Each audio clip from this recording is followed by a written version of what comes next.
Alright. Hello, how are we doing?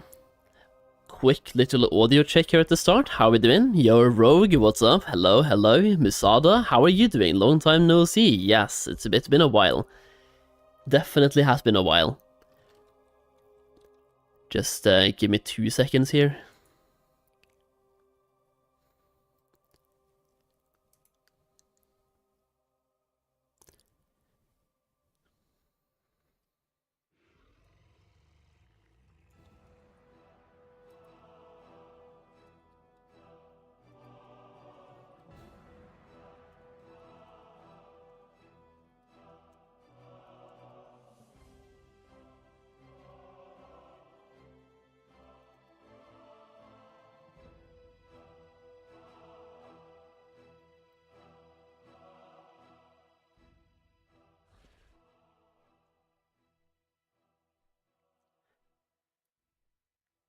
Alrighty boys, hello. How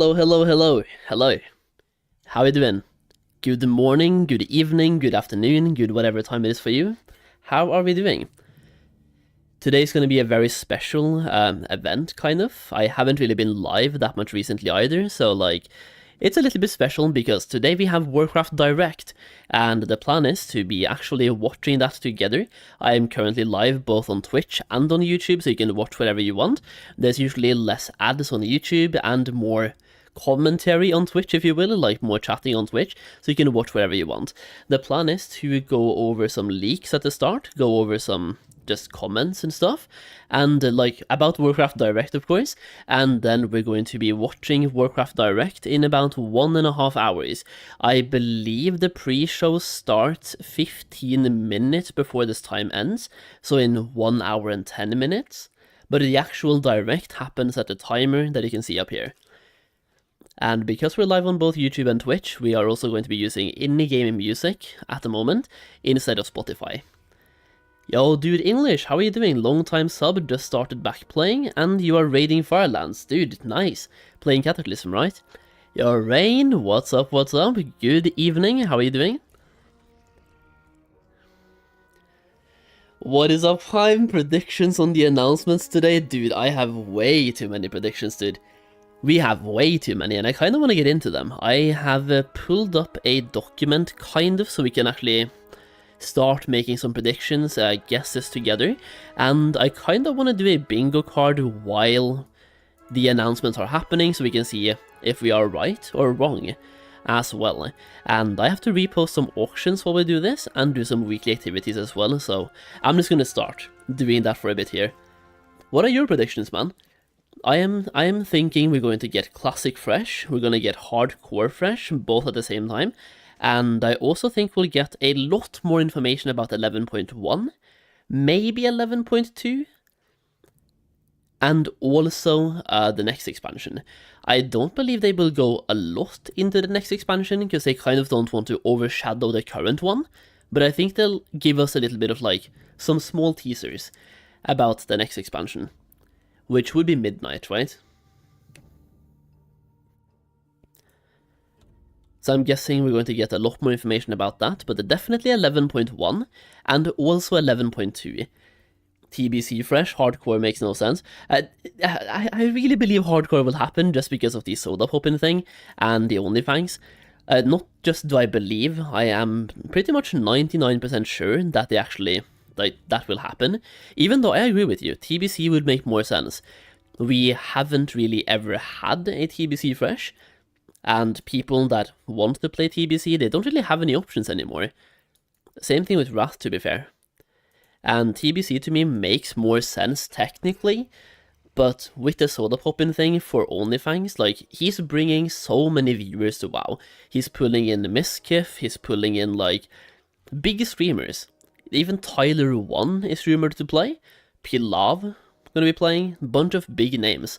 So I believe just for the advertisement opportunity there, it makes a lot of sense. But from a gameplay perspective, TBC makes more sense. And what I would love is a fresh Classic WoW, where they also go into TBC. So like 1 year of Classic, into 1 year of TBC, into 1 year of Wrath. And after that, back to 1 year of Classic again. Just like 1 year cadence of all the expansions. I think that would be maybe some of the best things they could do. Is the timer and the text too big, by the way, or is it just fine? I feel like last time we did this, it was a little bit smaller, but people kept coming in and asking, like, what's the time? So I made this as big as I can without, like, making it too big, but now it's like, you can't really miss it, can you? You can't really miss it.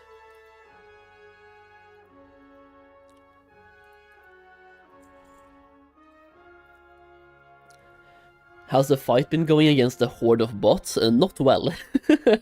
Not well. Let's just say that anytime I go outside and I do herbalism or mining, I see way too many of them. Especially recently in the war within, I just see way too many, bro. It is a very big shame. And they're all druids in flight form, and every time I inspect them, it's the same thing. They're using the green gear that you get, like the boosted gear, right, every single time, or the gear you get after MOP remix, basically, every single time.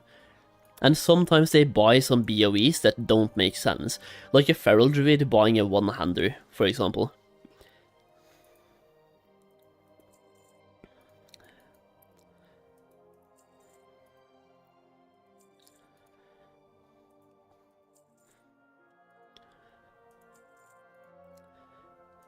The only thing I don't like about this flip is that I'm currently posting the blues individually like this, because I have a TSM setup, but every time I use the TSM setup, it starts posting the different blues. Like, for example, it would post peerless for a different item's price, and sometimes the stats actually makes them go for more gold, so I'm trying to, like, post them individually. Like this one, for example, if this was not a peerless but a different type of stat, I could sell it for way more gold. The thing is, HC servers right now are not even dead, tons of people still playing in the lower level zones. Is a fresh server even needed for HC? I don't know. I actually don't think it is. You have a point. You really have a point. I think maybe they're just doing a regular Classic Fresh, maybe. Because a lot of people have been asking for Classic Fresh, and we haven't really had the option to have that ever since Classic came out. Because yes, we have Classic Era, but that's not really Classic Fresh. And a lot of people did not pay for the Classic Era copy, and then they regretted their decision later on because they wanted to keep playing Classic. But then, whenever they went back to Classic Era, they went into an environment where people are doing GDKPs with hundreds of thousands of gold, even sometimes millions of gold. Like, there's way too much shit in the economy, basically. So I feel like Classic Fresh has to happen at some point. And even if you're a TBC enjoyer, like, I would love TBC Fresh. I would maybe like it if it was Classic Fresh first and then TBC. I think I would like that more. Like Classic Fresh and then go into TBC instead of just say smack TBC Fresh, if that makes sense. Yo Tasso, how are you doing? How are you doing? What is the Classic news? I mean, we haven't really had any confirmation about the news yet, but we do have some leaks, and I believe I have them right here that I was going to talk about as well a little bit before the Warcraft Direct happens. So we have this roadmap, which has been posted pretty much everywhere recently. So, I mean, we can check this out. I'm just going to, you can see how big it is here. And you can see on the right side, it just says Burning Crusade Classic in winter/spring of next year. That's like Q3 or Q4 next year. Or the end of Q3, start of Q4, or in that time period, basically. So I'm going to pull this like this. Now we can see basically what's scheduled here. These are basically the leaks that we have access to, and this was also screenshotted from a video, by the way. So what's basically happened here is that based on the leak, this is supposed to be a screenshot from the classic video of the Warcraft Direct. Now, is this real or fake? I have no idea. The only thing we can look at here is the text. If there are any grammatical errors, it could be fake, or if it could just be weird, like in any way, shape, or form, that could be, like, yeah, telling. Now, the first thing here is that Firelands is already out, but that's like autumn/winter, and it makes sense. This is like where we are. Now, Firelands basically just launched 2 weeks ago, 1 week ago, 2 weeks ago. We're in the Firelands phase now, and it just came out as well, which makes sense with this timeline. We also have the Blackwing Lair raid in Season of Discovery, so we're in that timeline as well. And we can see in the middle here, we have World of Warcraft Classic 20th Anniversary Edition, which would be basically a 1-year Classic era time span, or a Classic Fresh kind of. Classic 20th Anniversary Edition, with launch level 1 to 60, then they go through all the phases, phase 1 through phase 6, and based on what I can see here, this is like regular phase 1 to phase 6, right? The way it was back in the day, it looks like. A couple of comments here would be that they said they wouldn't really do phase 2 again, the way they did back in the day, because the PvP system was kind of not the best. During phase 2, people were not really happy. I mean, flight path camping, need I say more? That was not a good time. And even just like open world PvP in general was a mess back then, but yeah. This is regular phase 1 to phase 6 content, and they are looking to blast through that in a year, because this starts in autumn/winter, and next autumn/winter we will get Burning Crusade Classic. So if this leak is real, let's just say if it is real first of all, we are looking at a 1-year Classic Fresh, and then 1 year from now we're in TBC, which kind of goes hand in hand with what I said earlier. I would love to see a 1-year lifespan Classic WoW life cycle, where we do 1 year of Classic WoW, into 1 year of TBC, into 1 year of Wrath. And by doing this, you will have basically 2 years between every expansion, and after not having played TBC for 2 years, you're gonna start missing TBC again. And the same thing for Classic. After not playing Classic for 2 years, you're gonna miss Classic again as well. So I just feel like if they want to keep riding this Classic hype train for a while, that's the best way to go around it. Just make it be on a cycle, instead of just doing Cataclysm Classic, Mop Classic, Warlords Classic, Legion Classic. Where's it gonna end? Like, when is it ending? That would mean Classic should launch now? Yeah, I mean, but that, it could literally launch anytime. If they announce it, like remember Season of Discovery, right? They announced Season of Discovery, and it launched like what? A couple of weeks later? Literally like announce, launch. So that can happen. Would I want it to happen? Not really. Because like, I understand that people want to get time off and stuff.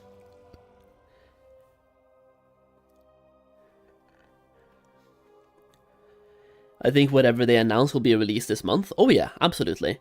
Especially for Classic, yeah. Because like next month would be Christmas times, not launching anything at Christmas times. So whatever they announce today will be launching at the end of November, I believe. And that's 2 weeks from now. So that they'll probably announce something now, and either launch it in 2 weeks or 3 weeks, I would say. Maybe even shorter, but I'm going to say 2 weeks. They're launching something, they're announcing something the same way they did for Season of Discovery, and they just like launch it 2 weeks from now, get hyped, get ready, and just pray you get time off work. Surely it's winter soon, right? I need my resourcefulness. Dude, the people in Game of Thrones have been saying the same thing for 8 seasons, and guess what? Winter never came. So no. No, but I'm wondering the same. I'm really wondering the same. And based on us not having resourcefulness yet, like on that flask, when is that coming? My prediction will be when the Winter Veil event starts, because we have a fish in Classic WoW, like Winter Squid, which was fishable 2 months ago. Like 1 or 2 months ago. So based on the Classic WoW Winter-Summer cycle, we should be in winter right now. but we are not. So I'm guessing retail is working on some different timeline, so either they have specific dates, or they are following the Midsummer Festival and the Winter Veil cycle. So worst case scenario, winter doesn't start until December 17th. That would be bad, but like, that could be it, yeah. What is the countdown for? A confirmed announcement? Yes. Yeah, dude. We're getting Warcraft Direct in, like, when that countdown is over. And Warcraft Direct is basically the budget BlizzCon. It is a budget BlizzCon, but hyper-focused on the Warcraft universe. So we're getting retail announcements, classic announcements, Warcraft Rumble stuff and things, Warcraft 3 or 2 or something, Reforged, anything Warcraft, basically. What do you think will be the most profitable profession to use the file? It's definitely going to help shattering from enchanting. So I think that could be a hidden gem. Anyone who crafts a gear, like myself when I craft gear, proccing resourcefulness is huge. Just anything that is only benefiting from resourcefulness. Milling herbs, for example. Milling herbs, shattering, making bags, making spools, right? All of those. Anything that only benefits from resourcefulness should be seeing some pretty big changes when that happens.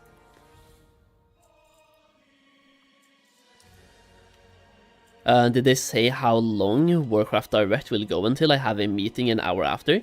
I believe they said it was a 45-minute video. Don't hold me to that, but I believe they said so. So after the countdown is over, we should have a roughly 45 minutes of pure information, and that's it. Now, after that information, we also have an OnlyFangs meeting, which I might try to see if we can react to. If not, that's fine, but yeah, lots of streamers are streaming the OnlyFangs meeting as well.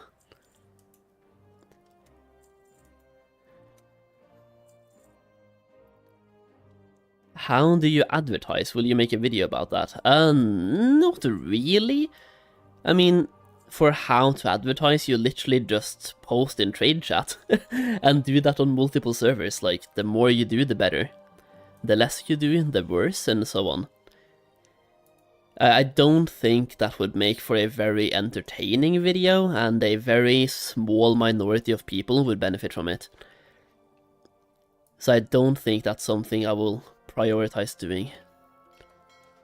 Okay, that is account 1 done. Let's see if we can get account 2 online as well. I've barely posted any auctions, man. I need to post way more than this. I'm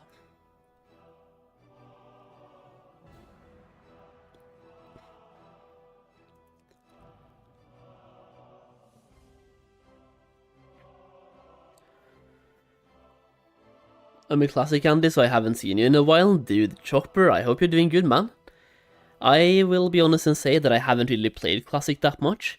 I have been dipping my toes back into SOD a little bit, and Cataclysm as well. But it's mostly just logging on, doing a gold farm or two, and then trying to sell. And then logging off again. It's just, there hasn't been that much news, and for SOD I really fell off after Phase 4.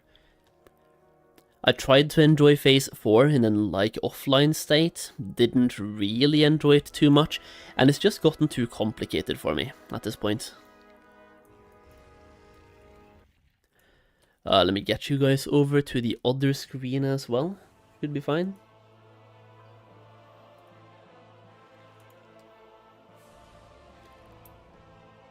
There we go. Yeah, there we go.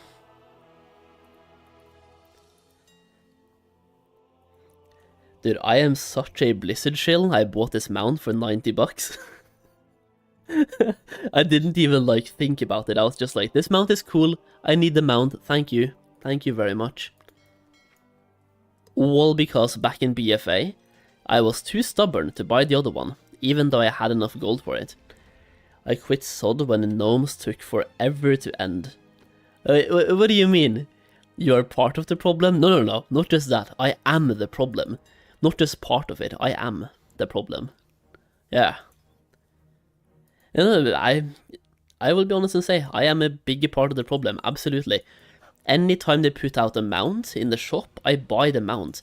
Like, can I go to the shop right now and show you how many of the mounts that I actually have? Services, no. Mounts, yes. Look at this. I am a person who doesn't support mounts in the game. Like, I don't want mounts in the game. Meanwhile, this is also me.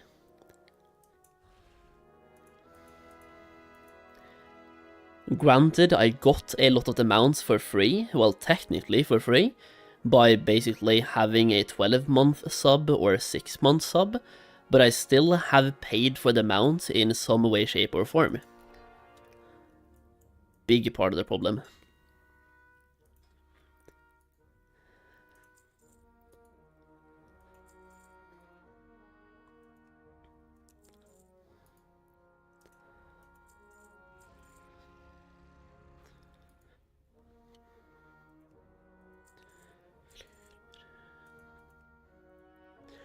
I'm just not gonna post those because they were very cheap on the server, so I'm just gonna wait. Like every now and then, like here for example, people undercut from yesterday 4.6k, 1.9k, 1.8, 1.5, 750, and 500. When I see this, I simply, either I buy these out, but I'm not gonna do that now, or I just wait and post them later, because tomorrow the prices might and very likely will be different. So whenever I see prices that I'm just not happy with, I just don't post. There's no point. I'm still making gold, like here as well, I'm still making gold on this price, but it's a bad price.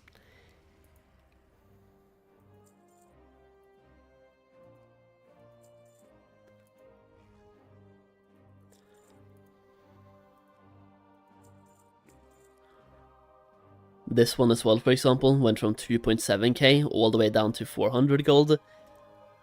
No, Darren, what are you doing, man?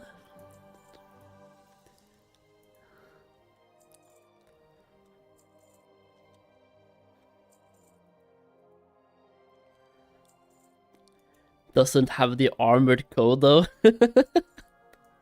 Man, dude.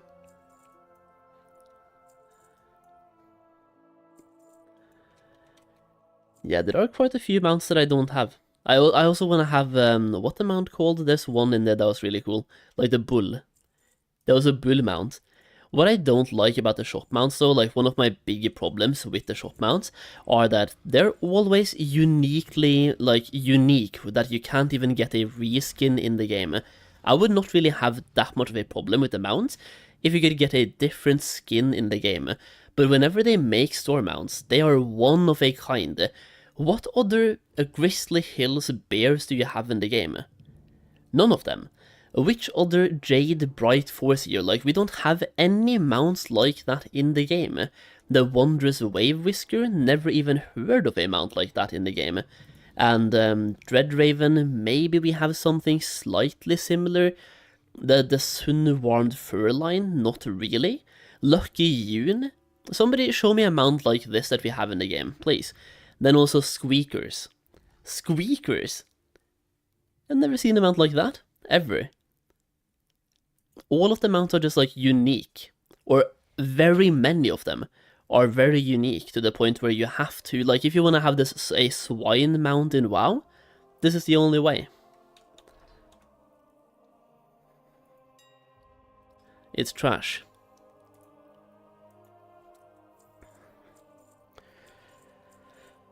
How wild would it be if they announced Classic Fresh was launching tonight? No thanks. Just laid off from buying them for a while. I basically bought a lot of them, around 300 gold each, for personal use, and I still have them. But based on their massive increase in price after they went down in price, I haven't really paid that much attention to them.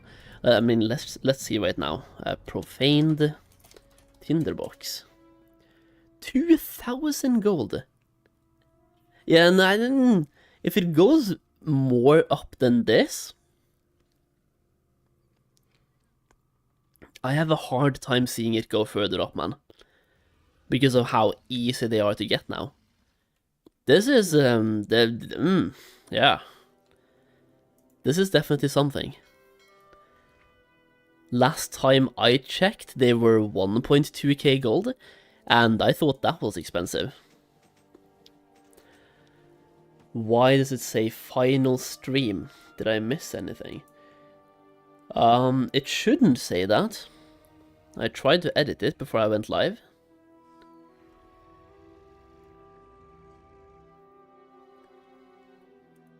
Maybe it fucked up. Let me fix that. If I can.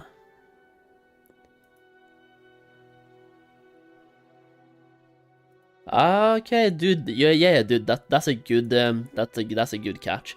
I don't know why that got messed up. I had a different image when I went live. That's a really good catch for the YouTube right there. It should be fixed now, but we are going to find out over time.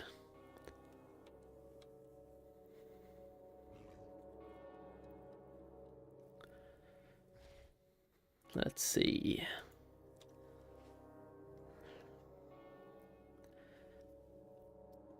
They're like 670 apiece for all 4 regions. Yeah, that's pretty crazy, dude. Like, actually crazy. Yeah, dude, Pokemon. We will be eating good, absolutely. Yo, Drazen, how are you doing, man? What are you up to these days, bro? Are OnlyFans streaming their guild meeting? Based on what I know, I think yes.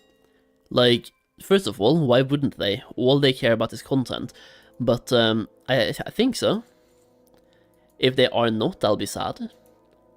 And if they are, I might try to, like, listen in, you know? Are you doing the turtle? Yeah, nice. A little bit of turtling here.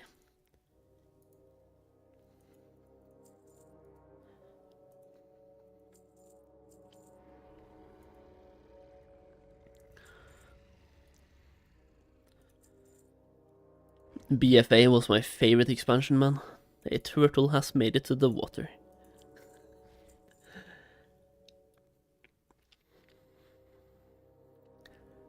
Darren, what are you saying? I mean, you're right, though. 14,000 gold for a staff? Okay. Like, that staff that I just posted for 14,000 gold, by the way, I did a restocking yesterday. I bought a bunch of staffs for 200 gold each. So if I sell one for 14,000 gold, that makes up for, like, what, 70 purchases. So you can buy 70 staffs, sell one, and get the gold back. Yeah, don't mind if I do. Absolutely don't mind if I do.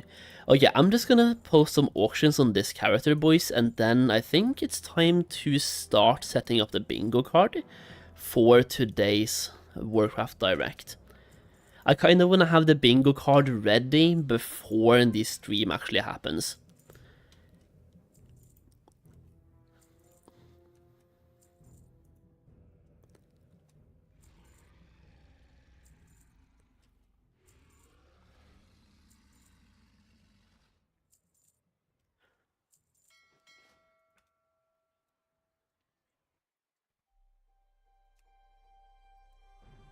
I have way too many flipping characters, bro. But they do make a solid amount of gold, so I mean, I'm not complaining. Alright, bro. Is it time to start setting up a bingo card?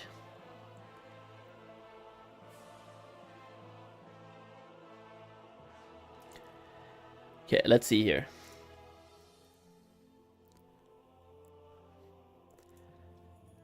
The first thing is, how many, like, lines do we want to have?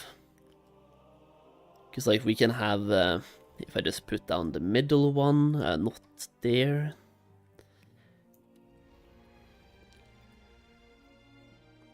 One. Do we want to have a 4x4 or a 3x3? I mean, it's only Warcraft, right?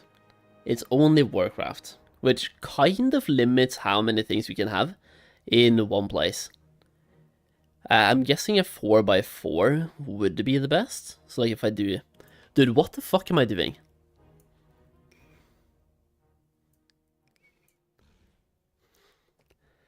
This is the ugliest 4x4 of all time.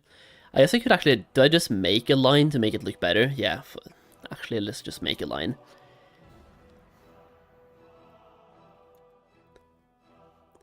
I wanna have like this.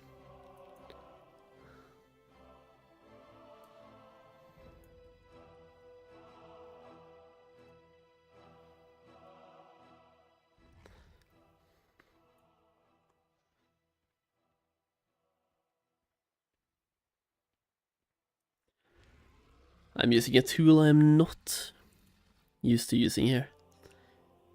Let's see, like this.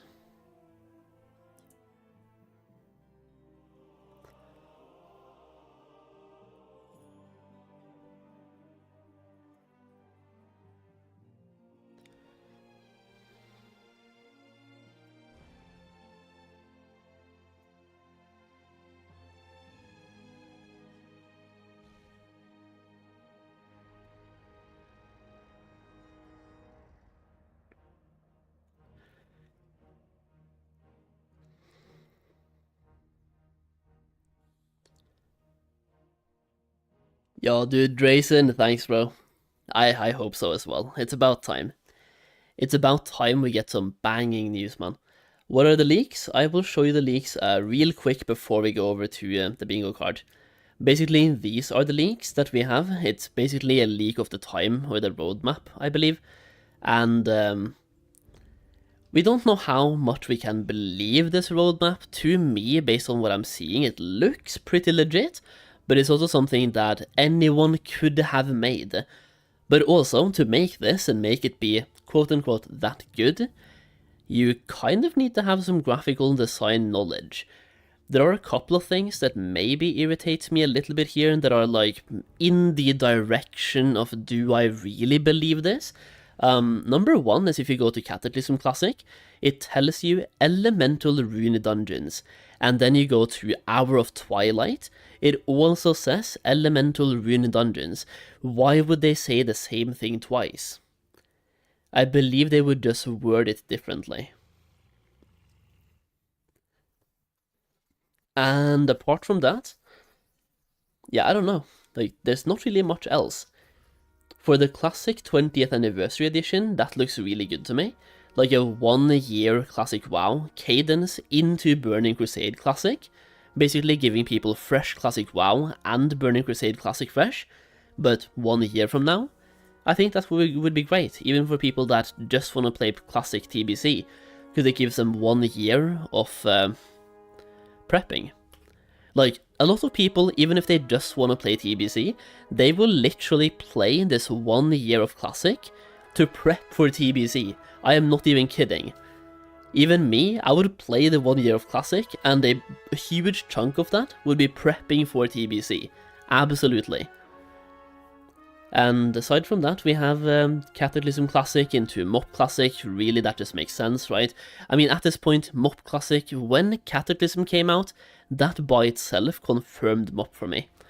Because Cataclysm was the expansion that a lot of Classic players didn't like. Because that's when, I mean, I say that's when things started going a different direction, but it really happened midway in Wrath. Like, halfway through Wrath, things kinda changed. A little bit. When we got the Dungeon Finder, Raid Finder, actually Raid Finder wasn't back then, but yeah, we got the Dungeon Finder, you got everything being more automated for you.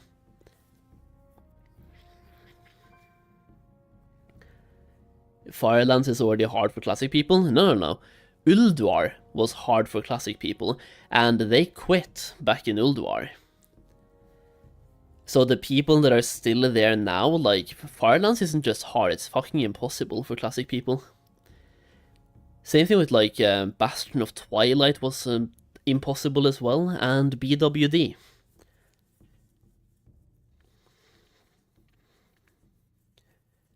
Was there any leaks for retail yet? I have not seen any.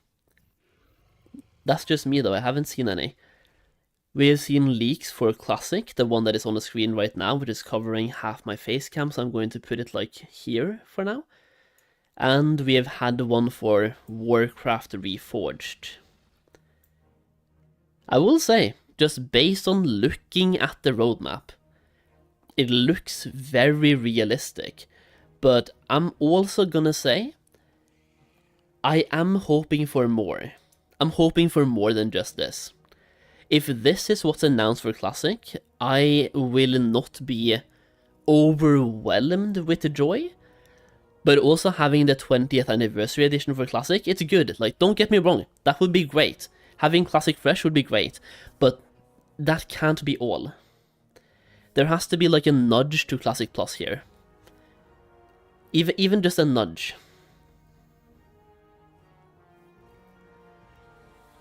Wonder if there will be anything cool new for retail. I'm guessing a bunch of information about 11.1 and 11.2. I would even say we might even, I think we're gonna get an actual release date set in stone for 11.1. And I also think they'll be talking a little bit about Midnight, the next expansion for retail, but I don't think they want to overshadow the current expansion, so they will be focusing on 11.1 and 11.2. That's just my prediction though. What do people expect? I'm not expecting anything. I'm walking into the regular World of Warcraft player / enjoyer trap, where I'm expecting a bit too much. Yeah. Okay. Do we want to go back to the bingo card, boys? Yo, Pashers, how are you doing, man? Long time no see. I'm sorry about that. How are you doing, bro? Pizza tonight? I might. Yeah, I might. I had some chicken burritos earlier today. Like, I say earlier, 1 hour ago. But we also have to get this bingo card made before the stream happens. So, this was not it. This, though, was it. Yeah. Yeah, dude.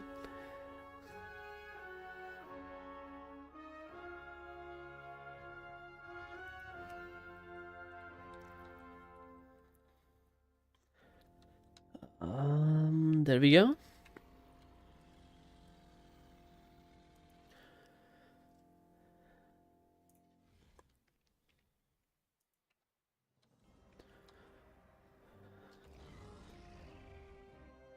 HC servers elite as well? Yeah. I mean, technically, but also, they might just be regular Classic Fresh servers. And then OnlyFans are doing their add-on. Yeah, I said the same thing earlier, Radar. I said the exact same thing. It's a low-budget BlizzCon, but hyper-focused on the Warcraft universe. So they'll be talking about World of Warcraft, Retail, Classic, Warcraft Rumble, anything Warcraft, because we're not going to have BlizzCon this year, right? So it's a live stream from the Warcraft part of BlizzCon. That's basically it, though. Imagine they announce Classic Remastered or something crazy. Yeah, I mean, or just Classic Plus, yeah? Okay, if anyone has any suggestions of what they want to have on this bingo card, let me know. I'm going to start putting down stuff and things. So the first thing I'm going to put down is Classic Plus. Obviously, that just makes sense. Cannot make this any bigger, so this is kind of like scuffed. Actually, let's see if I can, somehow. No? Okay, we can drag this around, that's great.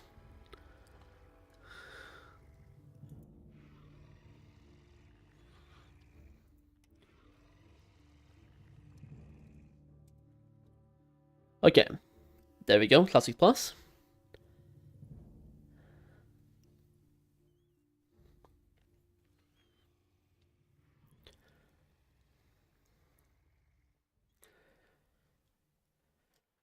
Classic Plus is going to be number 1. I mean, we can put down Classic Fresh, like, that's just... Okay, don't need to have it there. I'm going to have here.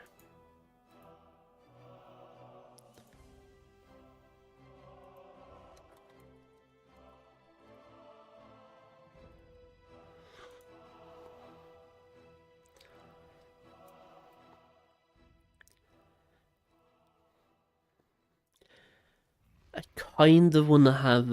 okay, I'm going to put in TBC, and we're going to also put in Wrath. So over here, we're going to have... Okay, here we're going to have Wrath.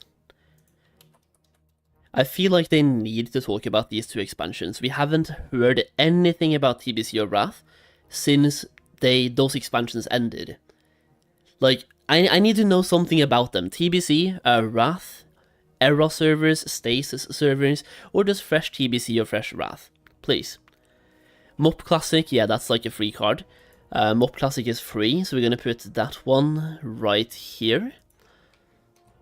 Because that one is free. Mop Classic is free. What is going on? What is this? We are doing a bingo card for Warcraft Direct.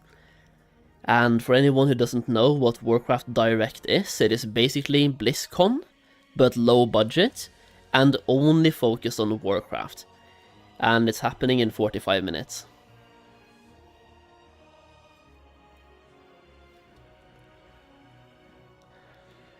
When I say Classic Remastered, I think better graphics and make Classic Plus as well. That's a good part. That's a good... I was gonna say, yeah, that's a good point. Huge leak just came out. They're making a pet battle patch that makes pet battles needed to unlock the next best pieces of gear. Oh my god, dude! Please, yes, give me and call it the Pokemon patch. If they do that, that would be banter. That would be great.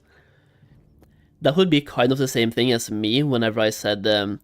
I've been posting a lot on Twitter recently, well, X, I guess, and just commenting about Nightmare Incursions, because I believe Nightmare Incursions were just so fucking shit. And anytime somebody from Classic community just says anything, I'm just like, please, give us Classic Nightmare Incursions only. Like, you level up with Nightmare Incursions, the end game is Nightmare Incursions, everything you do is Nightmare Incursions. They will bring Plunderstorm back, they absolutely will, yes. I don't think will they talk about that on the Warcraft Direct? Because we already know that they will bring it back.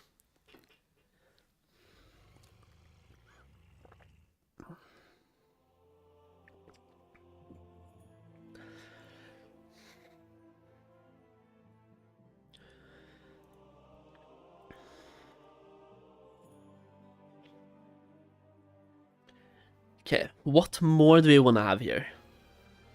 Actually, I'm gonna put in hardcore. Yeah, I'm gonna put in hardcore, because I believe... Actually, we're gonna start putting that down here. I believe they will talk about hardcore in some way, shape, or form. I don't know in what way, though.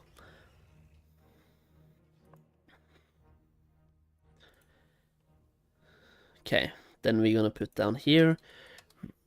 That's the wrong place to have it, though.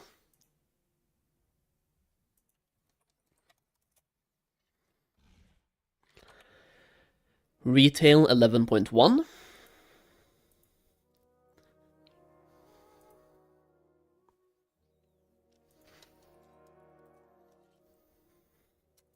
$11.12, that would be bad. And then...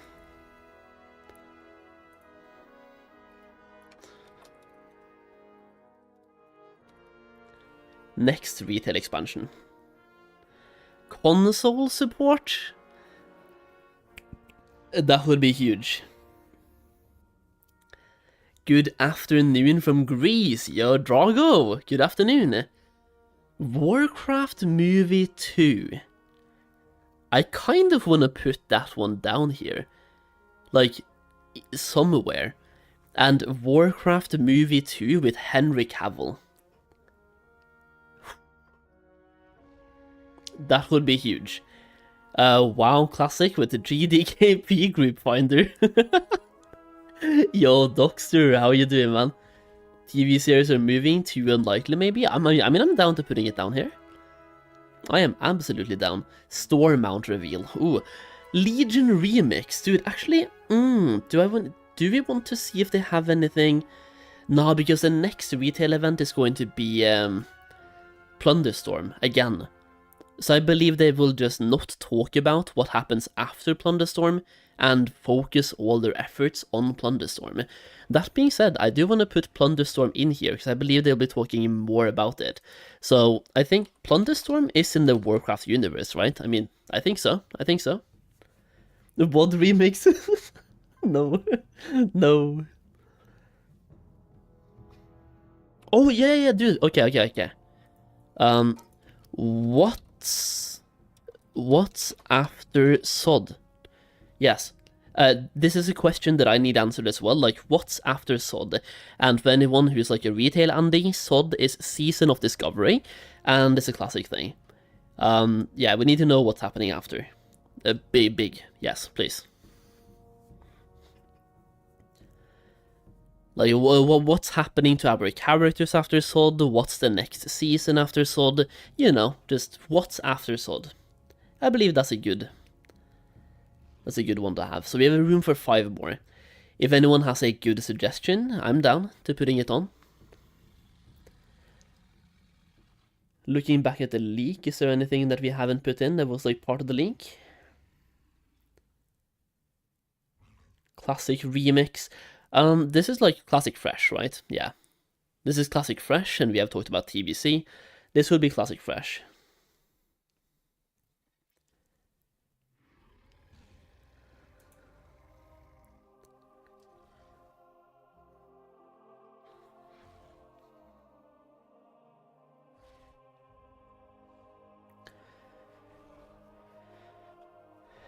There has to be something big they are announcing, and I don't know what it would be. We have the next retail expansion, we have retail 11.1, 11.2, TBC, Wrath, Classic Plus, Classic Fresh, Mop Classic, Hardcore, Seasonal Classic or something. Thanks for your guide, Sol. Wow, voice crack. Thanks for your guide, Solheim. Bye for now, off to work. Alright, dude, have a good day at work. I will see you when I see you, yeah? How are you guys doing? It's been a long time. Let me pull up the Twitch chat on my phone as well. Just real quick. I have it on my screen, but there we go.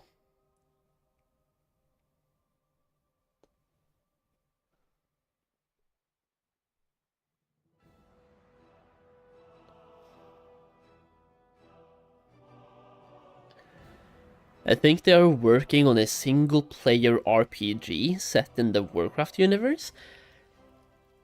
Tell me if I'm crazy, but did I not see that being scrapped? I might have dreamed that, by the way, or something.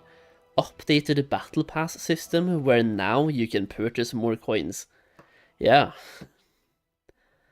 Face reveal of Solheim not hiding behind Mike.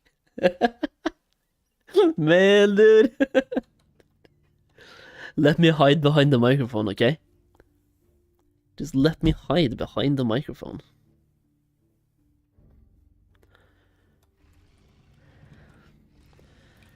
Okay, we were gonna post some auctions on this character as well, while we have about half an hour, by the way, to get the last 5 put together here, so I'm trying to think, I'm really trying to think. Like, what do I think they might announce, and what do I want to see them announce? Apart from what's already written, of course. Gotta log out of the other account to get the Warband bank transferred over. I hate that feature, by the way. Hear me out, one bigger server every expansion, like in Classic. I would be down. I would be down!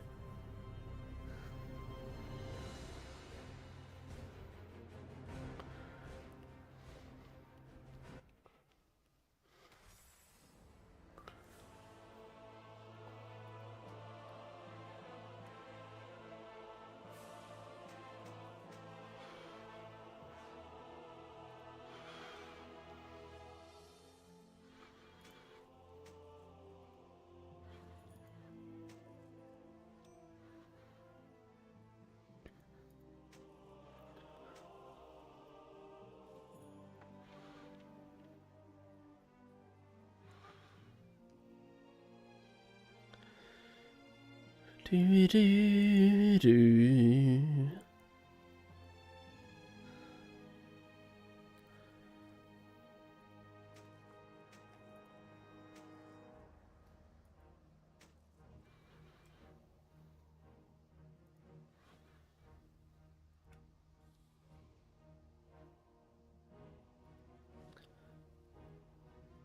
Okay.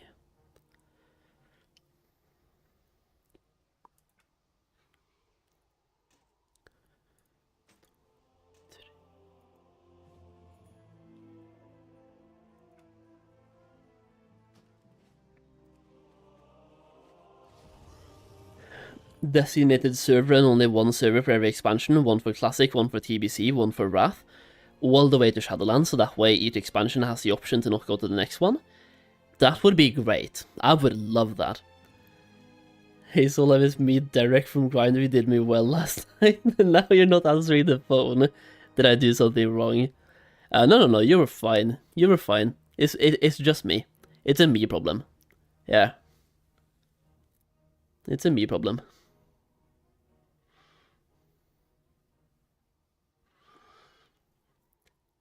Big things are coming. Classic WoW always reminds me of the time where Illuminati released that Batfire causing me depression.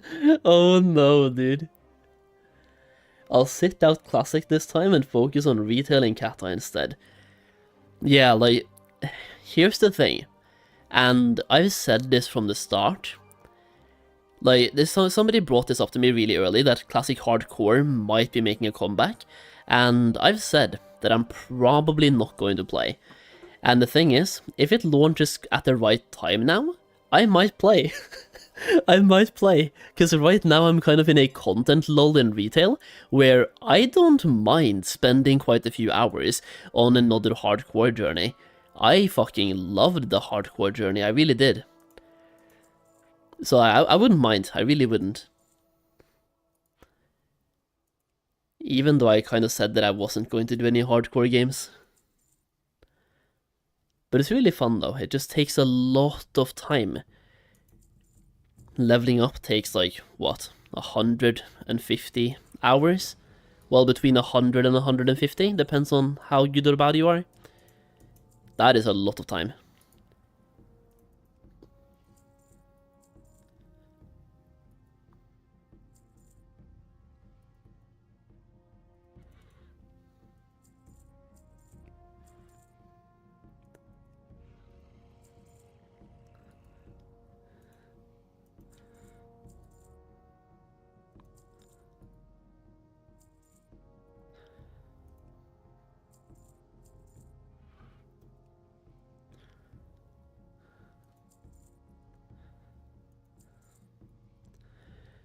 I feel like with this bingo card, we're already expecting a lot, but I'm trying to get 5 more on the board.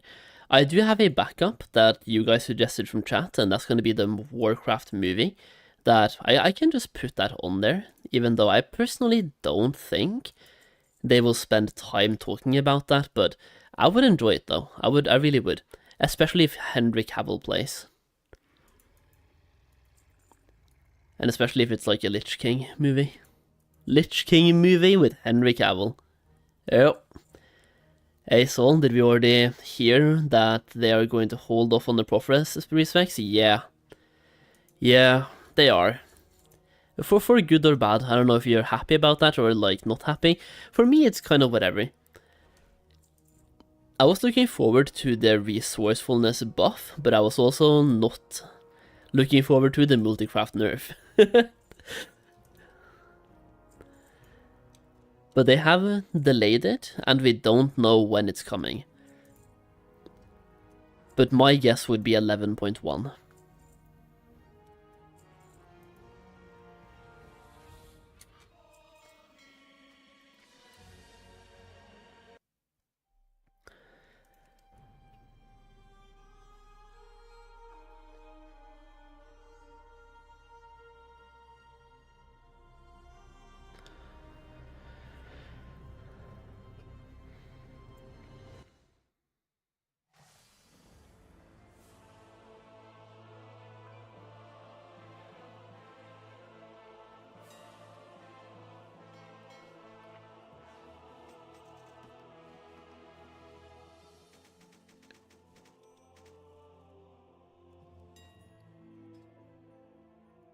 Do I dare talk about, like, do we dare to put down WoW 2 on the board somewhere? Like, do we have faith that they will even talk about WoW 2? Or like, what's next for Warcraft? after these expansions. I don't believe so. Because so far they have announced all 3 next retail expansions, and I don't think they will spend even a breath of their time talking about what's after those expansions. There's no point. Because those 3 expansions will provide people with, like, what? 5 years of content? So anything they announce after that is like 5 years down the line.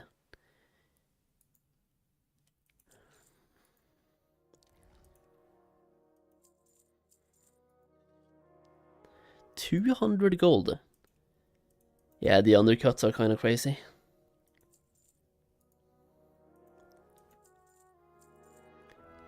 This one as well, 3.7. Like, guys, come on, bro. I buy them for 2, so I'm still almost doubling my gold, but still. I've been selling them for so much more. The same thing with these PvP items, like some servers they go for 5k each, and here they are like 1.4. I don't understand. It's all because some people keep undercutting.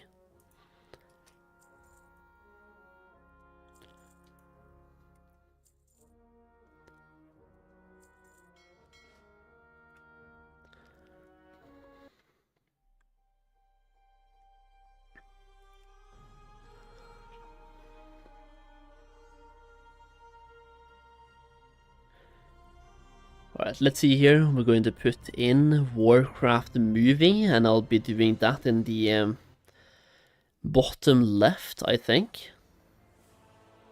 Actually, we're going to put it here. Warcraft movie. I guess 2. Warcraft movie 2. Or Warcraft 2 movie, whatever. You know what it means. So 4 more spaces here. Is there anything that you guys think they will talk about that is not listed here somewhere? There are a couple of things that are freebies, like we can put down Warcraft Rumble and we'll get a freebie right there, where they talk about Warcraft Rumble at some point. I am more focused on the World of Warcraft universe though, personally. Because we can just do Warcraft Rumble, we can do anything else Warcraft. I mean, we have the Reforged thing happening, or Remastered, or whatever.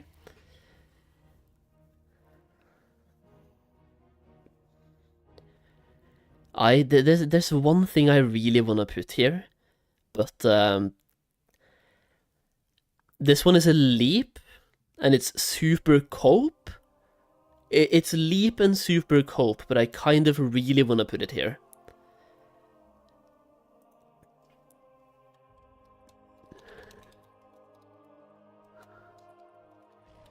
Official community servers.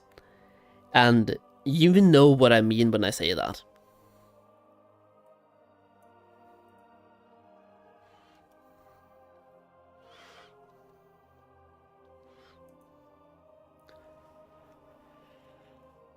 That one is super cope. I don't think that will be there at all, but I'm allowed to hope, and I think that would be great. Like, that would be insane. That would be insane. Not happening, but it would be insane. That leaves 3 more spaces for the bingo card, and at this point I don't know what I would want to see more. I'm trying to scrape my mind here and think if there's anything missing. Either in retail or in classic.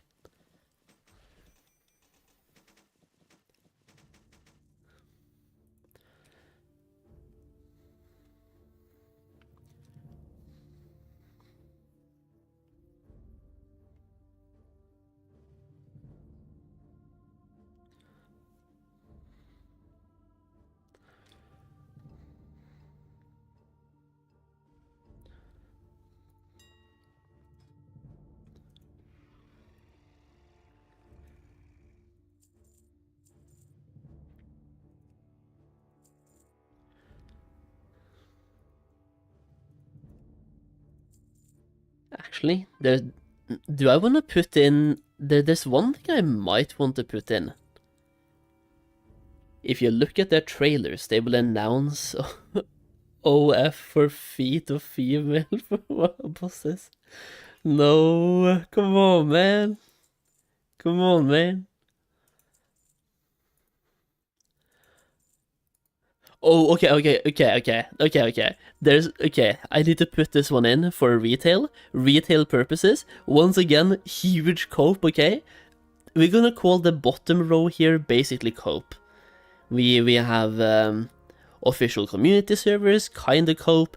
We have Warcraft Movie 2, could be cope. And then we have Plunderstorm, not really cope. But this one, is it worth putting down?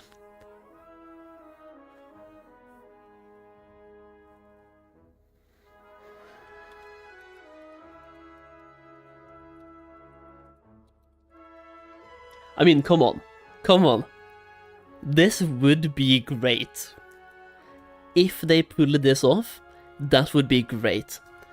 Global raid release retail. Come on, dude. Come on, dude. Please. Just please. Please, man.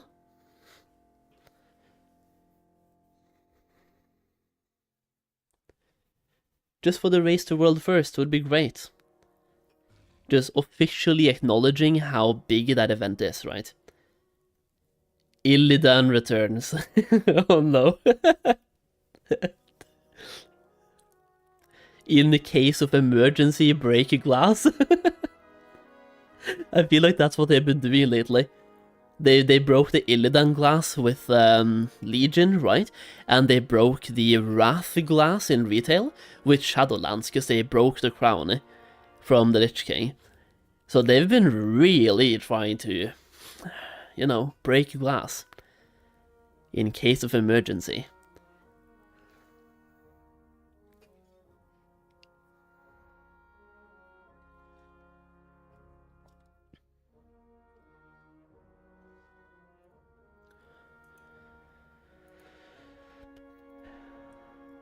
I kind of want to put in some crazy stuff as well. Like, I can see the special announcement at the end, right? I can see there being some creators having a cameo in that. So, like, imagine if Gusu and Soda pop in, or just Soda, Gusu, and a bunch of content creators were in that announcement, where they're like, hey, guys, so we're getting fresh hardcore servers, right? And then they also talk about their guild and everything else, or just something.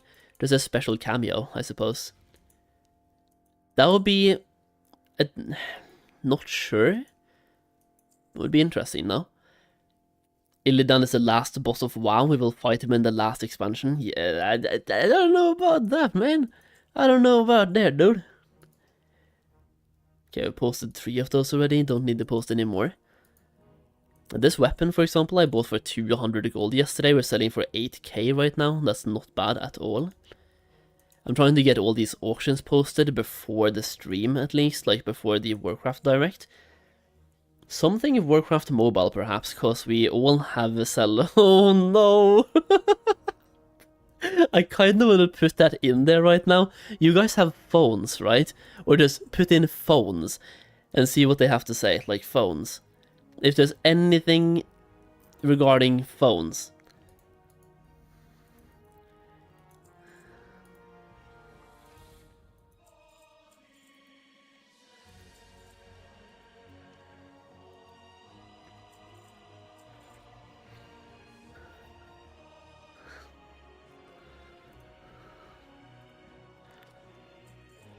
Something on the expanded warband feature, for instance, account-wide reputation for older expansions.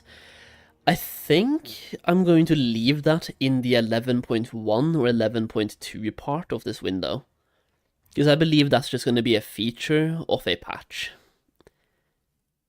So like, probably 11.1 or 11.2. I'm guessing 11.2, if I had to guess.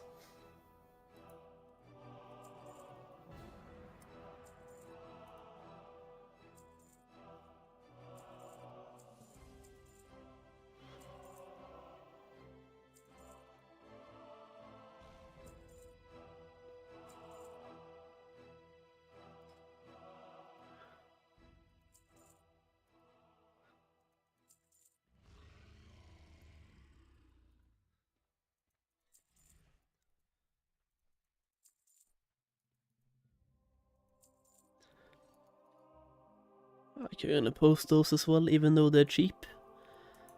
This one was 2.8, that is not bad. 1.2, already have a bunch of them on the auction house. And this one as well, already have a bunch of them on the auction house. Alright.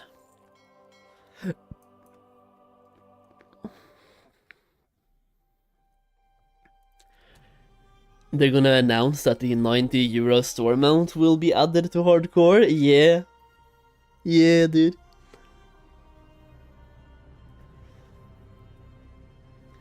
Classic Plus, Classic Fresh, TBC, Mop Classic, Wrath. Next retail expansion at 11.1, 11.2, What's After Sod, Plunderstorm, Warcraft Movie 2, official community servers, global raid release.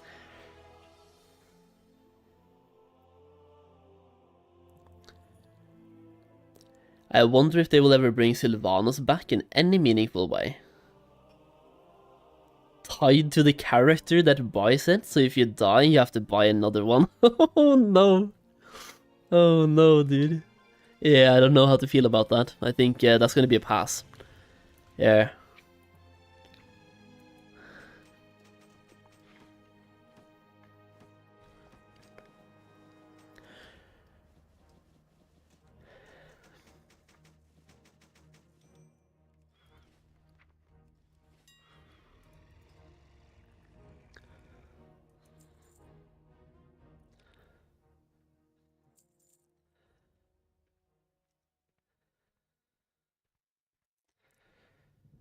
Something on Classic Cataclysm is free, like a new updated timeline picture, including all versions of WoW. Yeah. Oh yeah. Okay. This one is free.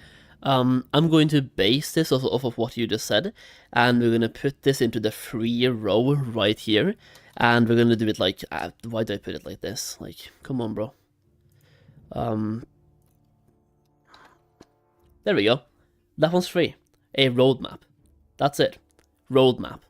Doesn't need to be any, like, more than that, just a roadmap. That's free. So this row right here, from Classic Fresh to Mop Classic, roadmap and 11.1, that one's free. Except if Classic Fresh doesn't happen somehow. But, like, I see this one as a free row. Row 2 here is absolutely free.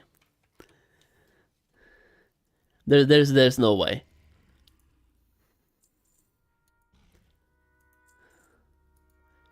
Oh, okay. I'm gonna put in a different one than what we already have.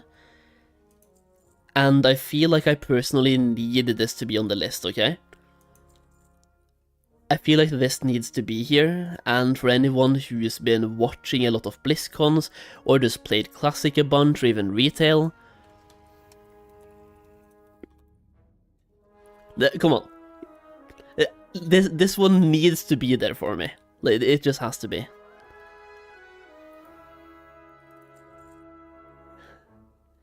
WoW went live? Yeah, their pre-show is starting right now.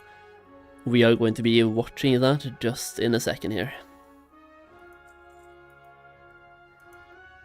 The pre-show? I'm betting they're going to play some music on their stream that will get everyone copyright struck. Yeah. It happened last time as well, I believe, that somebody who was watching their stream got copyright struck because they played 20 seconds of one song. That was like during BlizzCon or something. So if you watch a certain panel, you got copyright struck on YouTube. That was good times.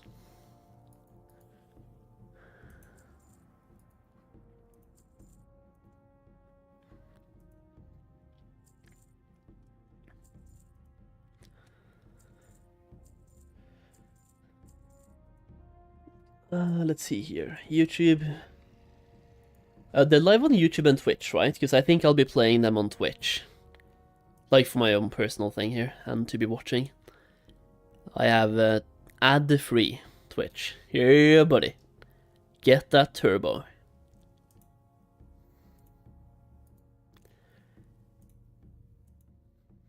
By the way, anyone been paying attention to Kaiser Nat recently? Holy shit, he's been popping off, huh?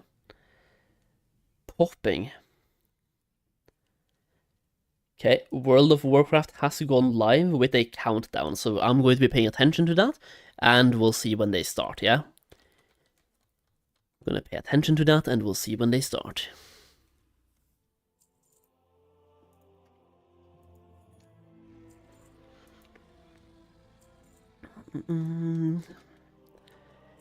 Warcraft single-player RPG would be sick, like Skyrim similar? Yeah, if made correctly.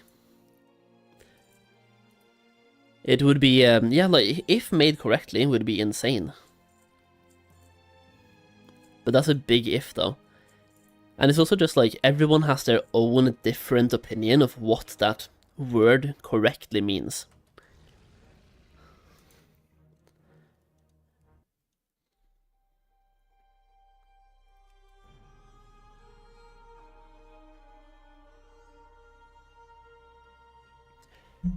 I also need to go and get a snack before this starts.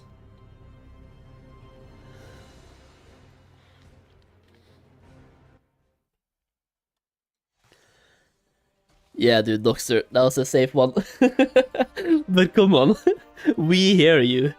Ladies and gentlemen, and fans of the Warcraft universe, we hear you. I swear, they keep saying it all the time, every single time. And the funny thing is, every time they say it, they back it up by not hearing us. Because they're just like, we hear you, and then they announce something that nobody asked for. Or they announce the bare minimum that people asked for. It is like the people are shouting and asking to get a horse, and they're like, we hear you. You want an animal. Here's a mouse. Are you happy now?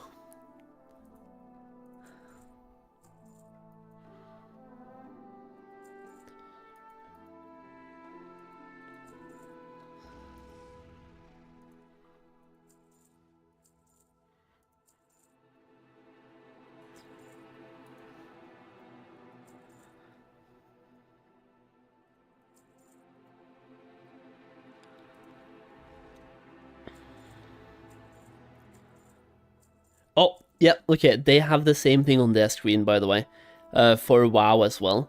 They have a countdown, so like there's no point in switching over just yet.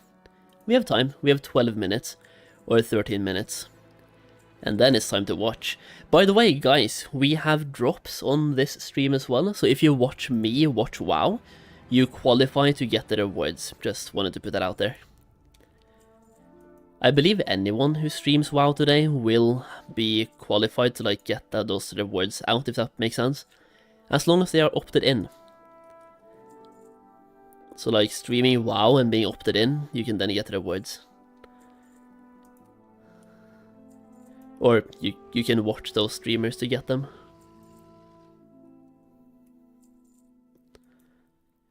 Okay, but that's the bingo card now, so we can actually get that away. And yeah, that's the bingo card, boys.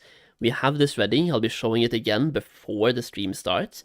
And now we have 12 minutes of posting auctions and maybe doing some crafting orders while we are here. Because I need to do my weeklies.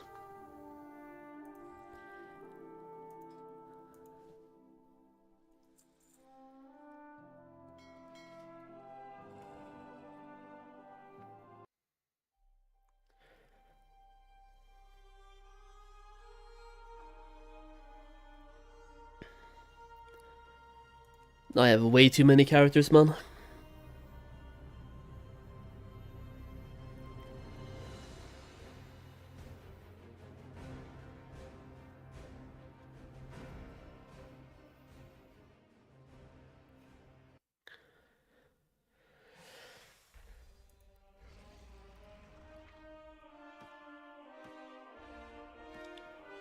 Okay, 72,000 gold worth of sales overnight on this character, not bad. Not good either, but not bad. Sales tend to go down for me on Tuesdays and Mondays, Tuesdays basically. I sell a bunch of weekly items, so contracts we're trying to sell enchants, gems. They tend to sell better on the first half of a reset. Let's see, these are not holy, their price.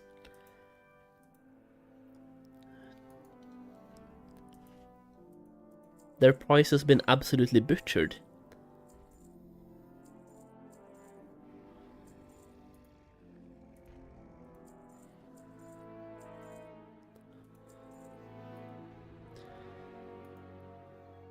Okay, 19 gold for the spools. That is not good. 22 for quality 3.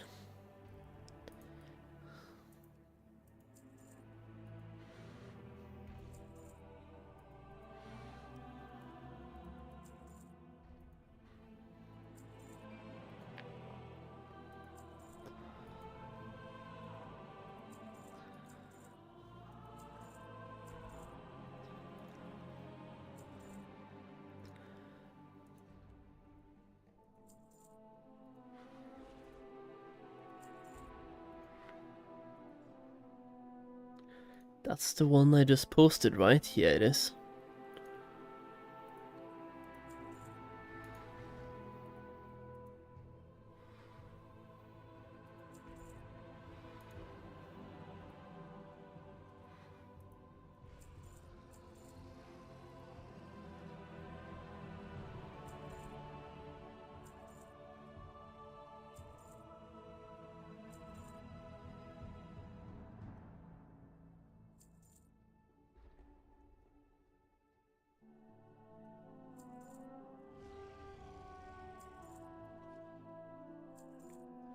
Oh, wow.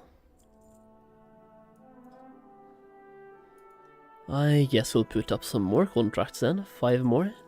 We sold 5 of them like instantly. It started. It's the countdown still or the pre-show. But I guess we'll watch the pre-show. Yeah. Give me 2 seconds.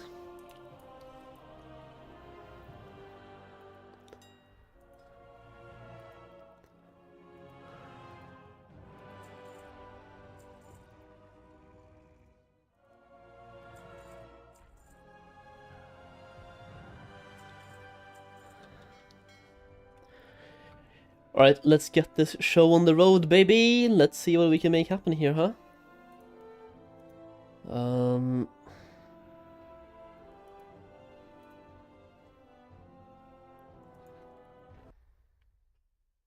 Definitely some of my closest friends are people that I've met playing World of Warcraft. I've gone to a few different weddings of people that I met playing WoW. WoW means a lot to me. I met my wife playing World of Warcraft, so it is a game that means an awful lot to me personally. I met my wife through the game. She asked if we wanted to play Arena together. We talked more than play, so I got to know her a little better. And many years later, we have a family together, and we're still playing WoW. I Wow. would say there's maybe a good 50 to 100 people that I've come across and stayed connected with in my personal life and in professional life, that we really strengthened our bond playing World of Warcraft together.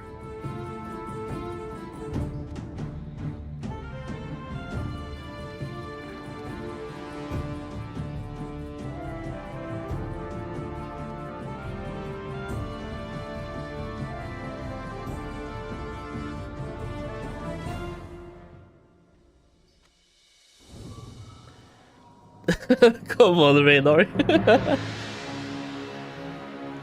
Man, dude. This is not okay. That was my drawing, by the way. This one as well.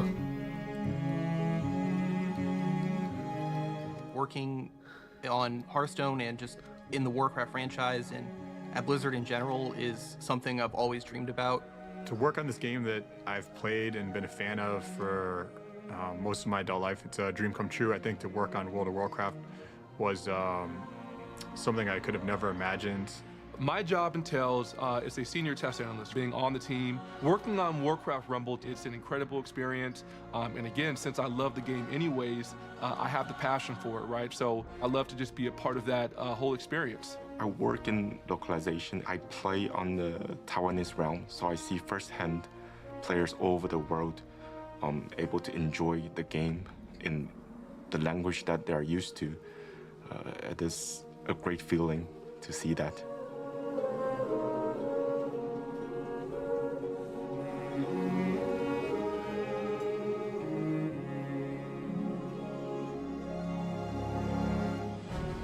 Oh wow. Way back in the day, I was 12 years old, and somehow I ended up in a guild with a bunch of guys that were in their late 20s. They really enjoyed outdoor PvP, and even though I was a lower level, I would still join them from time to time, let them use me as bait for alliance players. My favorite memory is actually when I dove my guild master on his out.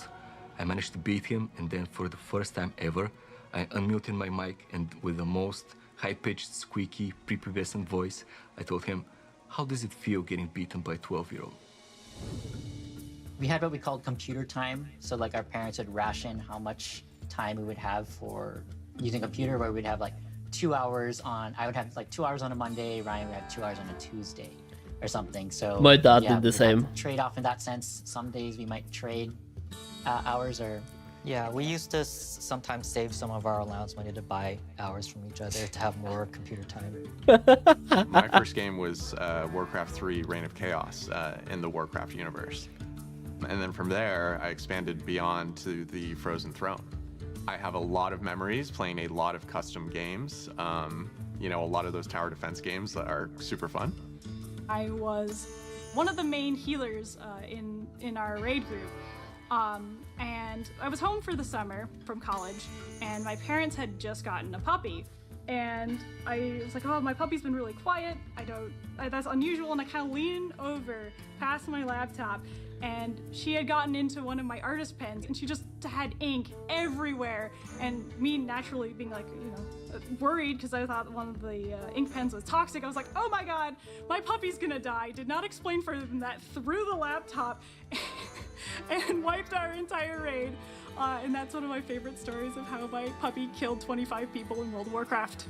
Nice. I loved PvP, and I think I went on a 10-win streak once. I'm not that good, but I love it. And I think I went on a 10-win streak once in the arena, and I didn't even think about it. It just happened, and it was pretty awesome. I still remember the first time I went to BlizzCon. It was the 2017 BlizzCon. I was really excited. First time getting to see all of these big announcements for all these different games live.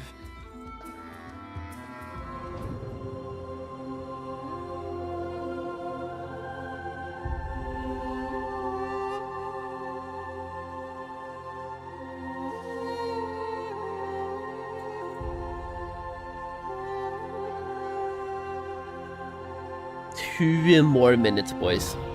2 minutes. Come on, give us something good. Just something good. Classic Plus, Classic Fresh, Hardcore Classic, 11.1, 11.2, Global Raid Release, Midnight Expansion. Come on. I've been mired in Azeroth since the RTS days, and I haven't left since. I've been playing World of Warcraft for about 15 years now.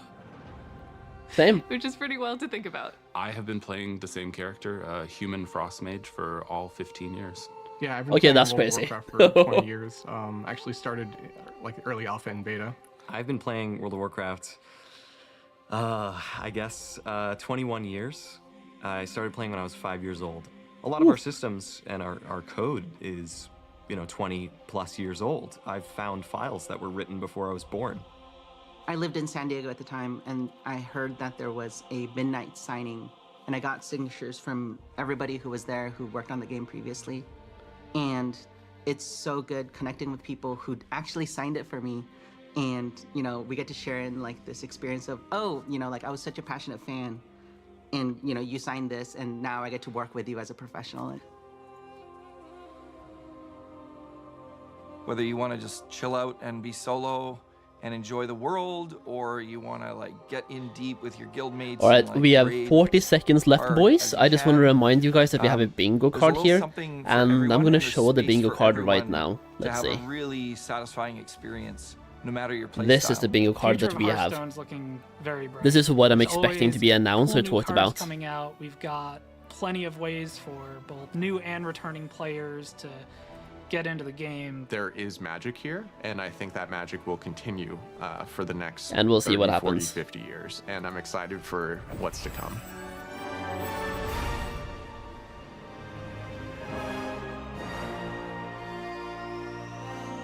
And I'm excited for what's to come. 3, 2, come on, man.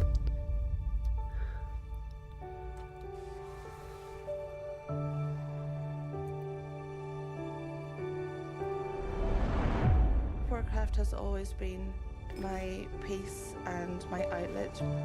I have such a deep love for everything inside. How's the sound, by the way? I thought I'm gonna move on eventually, as if it was just any other game. And it wasn't.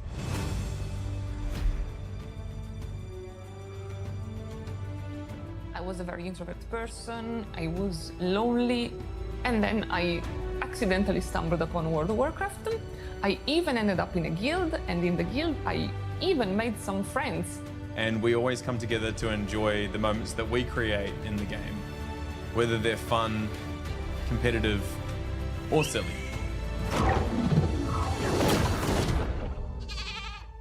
You sent me a whispering name going, my water just broke. And I said, oh my goodness, I guess we'd better go to hospital. And you said, nah, let's kill this dragon. And we did.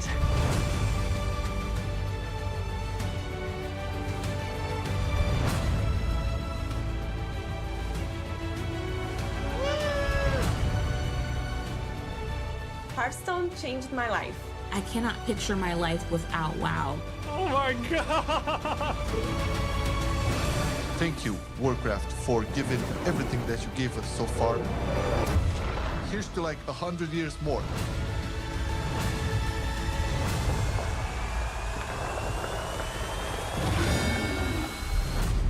When I say World of Warcraft saved my life, I really mean it. Okay, lock in, boys. Lock in, boys.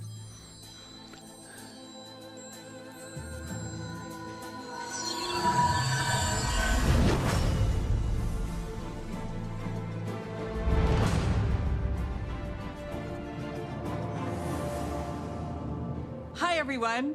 Welcome to the Warcraft 30th Anniversary Direct. I'm Holly Longdale, the executive producer for World of Warcraft. Alongside Hearthstone, Warcraft Rumble, and the Warcraft real-time strategy games, we are all honored to be here to celebrate some big milestones with you and talk about the future. Many of us began our Warcraft adventures as players before we became developers at Blizzard. No matter which game we work on, we all share a deep love for the Warcraft universe. Today, each of the Warcraft development teams will be sharing what's coming up.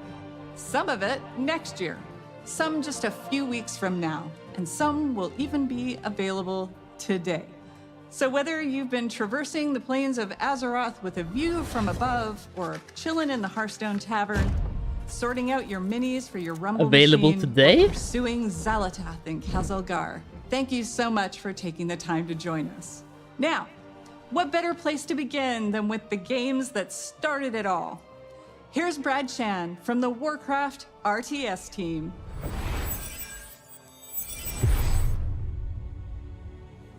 It's kind of funny how life ends up. I actually never thought about ever being a developer. When I was younger, I just wanted to play video games.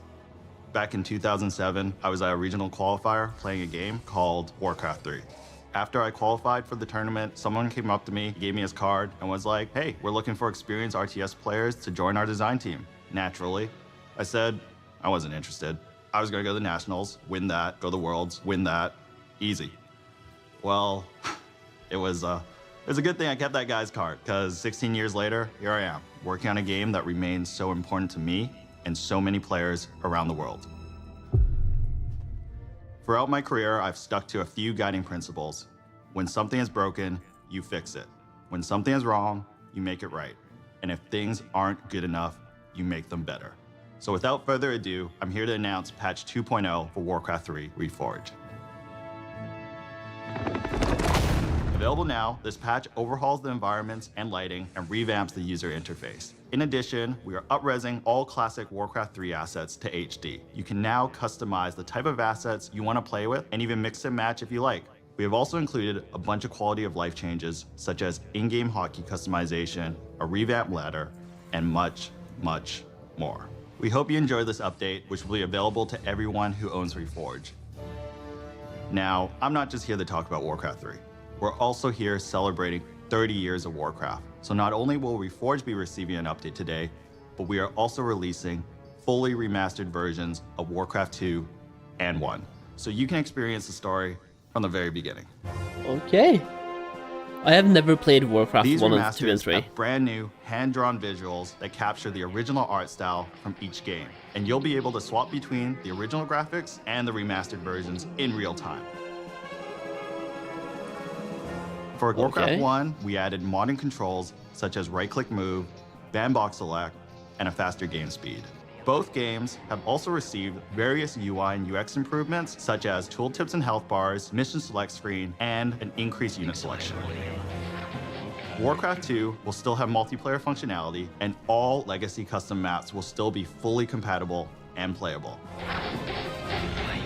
We are also bringing back the Warcraft Battle Chest, which will include Warcraft 1, 2, and 3. So here's to 30 years of Warcraft, and I can't think of a better way than reliving the story from the very beginning. Oh, did I mention this is all available right now?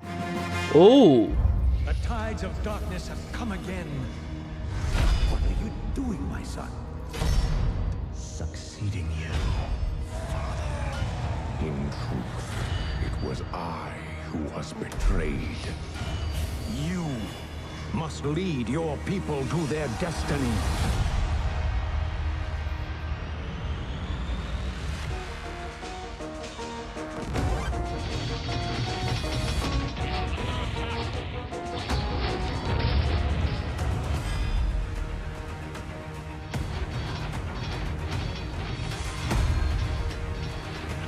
We're being attacked!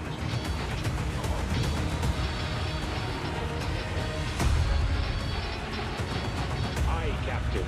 Work completed. On your command. Okay, that's cool. That's cool. Now, we are one.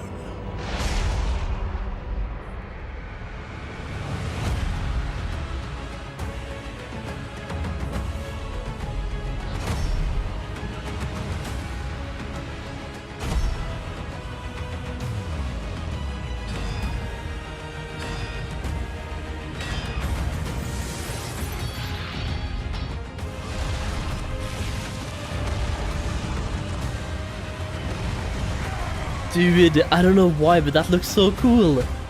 I've never played Warcraft before, man. Job's done. That actually looks really cool. I'm not gonna lie. Then we have Hearthstone. Come on, bro. It's pretty Good amazing music, to think that Hearthstone turns 10 this year.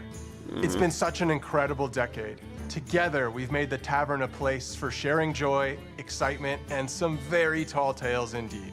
We've made friends with Murlocs, battled old gods, and now we're Dude, what traveling is this through pin? space. But for me, the most incredible thing of all is that I get to work on my favorite game with such an amazing team. Ever since Hearthstone came out, we've been with you on that road to legend. I remember on my first climb to legend, I had played something like 500 games in 1 month. And as the clock ticked to midnight, I was 2 wins away and didn't make it. But I played another 500 games the following month and made it. Shout out to Darkshire Councilman. But those 1,000 games pale in comparison to the more than 160 billion games that we've all played over the last decade. And that's not counting Battlegrounds. Can you believe that it's been 5 years since the mode launched at BlizzCon? That's 5 years of building Death Rattle Beast comps, magnetizing mechs, completing quests, and collecting trinkets. I have no idea what any of that watch means. Battlegrounds grow from what was pitched as the biggest tavern brawl ever into what it is today.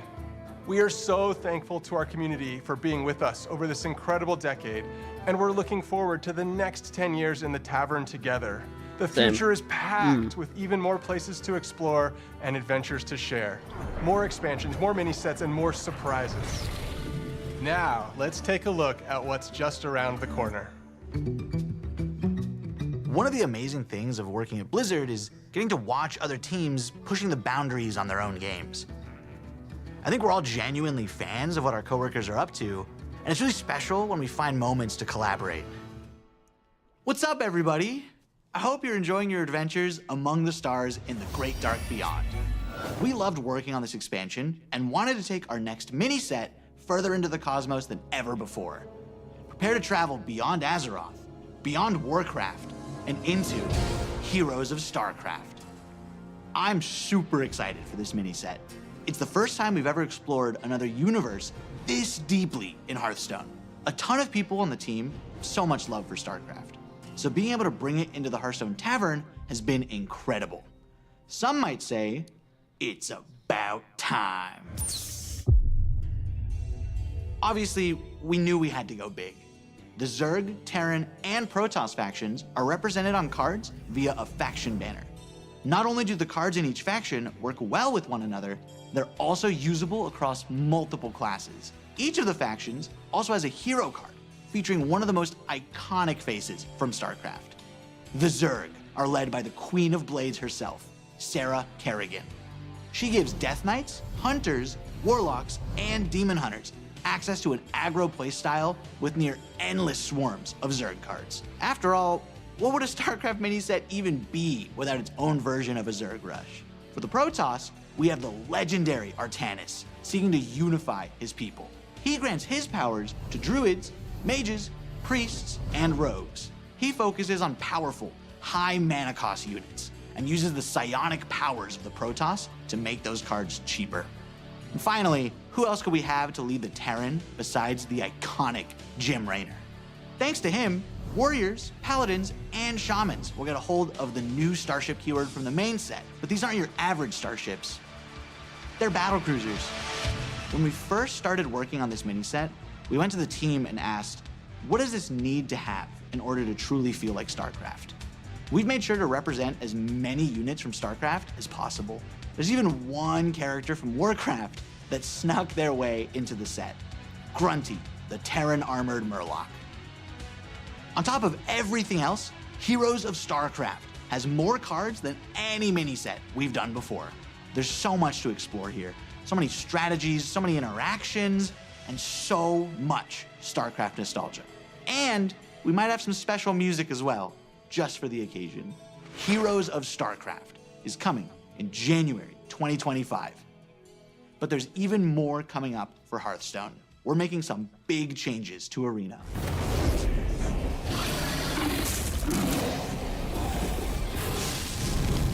That transition was cool though. Arena is getting a major glow up. But first, let's talk about what makes Arena special. Arena is Hearthstone's premium draft mode, where you build your own deck from scratch at the start of every run. It's all about you flexing your deck building skills and card knowledge to defeat your opponents. And believe it or not, Arena has stayed mostly the same for 10 years.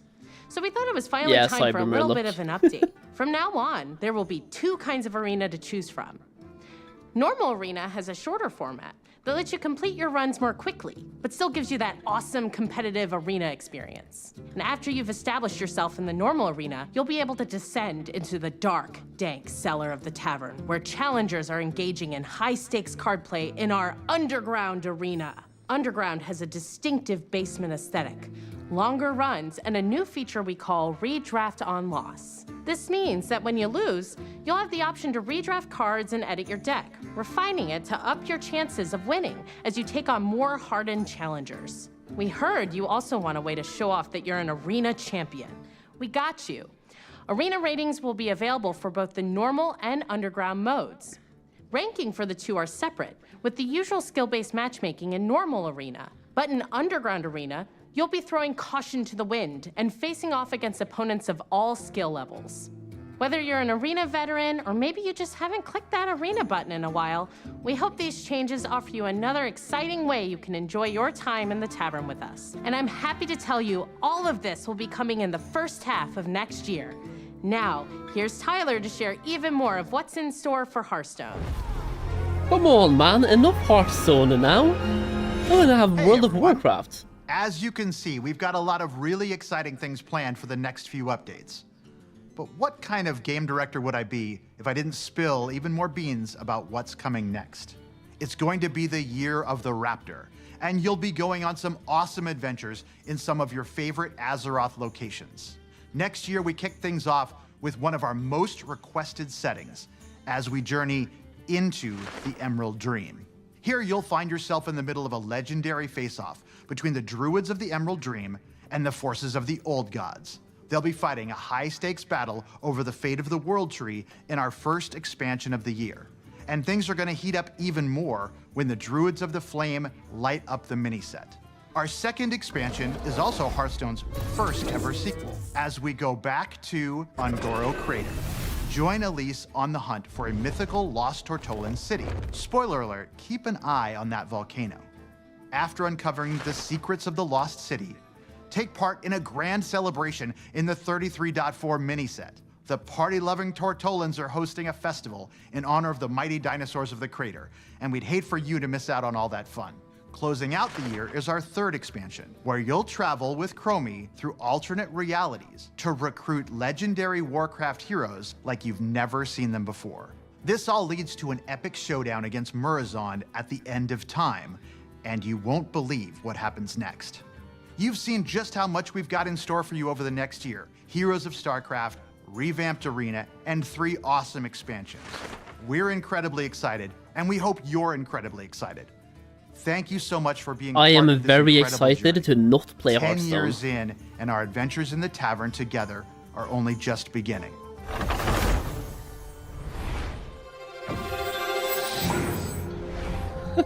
You guys have phones, right?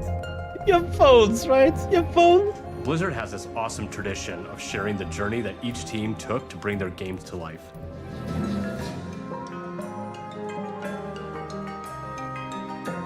I think this museum is a beautiful way to relive the memories of development and share that passion with the rest of Blizzard. What's up, everyone? It's been about a year since I stood on the main stage of BlizzCon and we launched Warcraft Rumble together with all of you. And what a year it's been. All of us on the team have had so much fun watching you dig into our game and explore the hero collection, the army building, the nail-biting finishes. You've beaten over 900 million bosses. And on the matter of Alliance versus Horde, you picked Team Jaina almost 10% more. But maybe, most importantly, you've summoned over 1 billion angry chickens. That's 2 billion chicken wings. Cut. In just a second, we're... Jeremy, we're trying to shoot Rumble here. Oh, Rumble? Oh, I know a little bit about that. Scoot the camera. Cool. Awesome. When we started working on Warcraft Rumble, we wanted to make something that harkened back to our strategy roots. Like the first time I booted up Warcraft 2 on my dad's PowerMax 7100 66 AV. I'm stoked to play those new remasters. But we also wanted to do something in our universe that we'd never done before. So we started imagining that maybe somewhere in the Hearthstone Tavern, there was a mysterious arcade machine that printed miniature versions of the heroes and villains of Azeroth and zapped them to life for you to collect and command. In those kind of early days when we were establishing the art style of Warcraft Rumble, we wanted a sense of tactility. We wanted to be able to pick up and touch the art that we were creating inside of the computer. So some of us went and printed minis and painted them up like this. And that's kind of really where all this came from. All of these minis were painted by our team. And, well, if I'm a little bit biased, but this little guy's my favorite. What does that say underneath? Oh, under here? Yeah. Oh, it says Jeremy. But we've done more than paint minis since our game launched. We've added new dungeons and at least 1 new mini every single season. We've got the Dark Moon Fair, new zones, and a whole new family feud experience in the game. We added our first raid, Molten Core, and laid siege to Stormwind. In our latest season, we even bust down the doors of Ironforge. And we ain't stopping there, are we, Vic? Yeah, let's talk a little bit about what's coming up. Starting right now, if you hop into Rumble, we're running our first anniversary event with some truly excellent loot. We're celebrating 1 year of Warcraft Rumble, so if you jump in after the stream, you'll be able to snag some super cool rewards, like the very valuable looking gold kobold, which we affectionately call the Kogald. Okay, have you scanned this thing yet? Great. We've also been working on something really exciting for later in the season. There are some characters in Warcraft that don't fit so cleanly into just one of our families. So we're adding split leaders. These leaders belong to 2 families at the same time, which really expands the possibilities of how you build out your armies. And we're not just adding 1 split leader, we're starting with 3. Up first, fighting for the Alliance and Cenarian families, is Malfurion Stormrage. And representing the Horde and Blackrock families, we got Chieftain and former War Chief Orgrim Doomhammer. And finally, leading Undead and Beasts is Anu Barak. But before any of these 3 new leaders join the fight, we're going to be reworking one that we released this time last year. Sylvanas Windrunner is finally taking her rightful place among both the Horde and Undead. We've got an awesome season ahead of us and can't wait for you to check it out. We'll be right there with you. To our amazing fans, thank you for an incredible first year of Warcraft Rumble and for your unwavering support. Your passion fuels our creativity and truly drives us forward. But there was one more thing we wanted to talk about. Jeremy? Right? There was one more thing we wanted to talk about, right? Nope. That's all I had. See you later.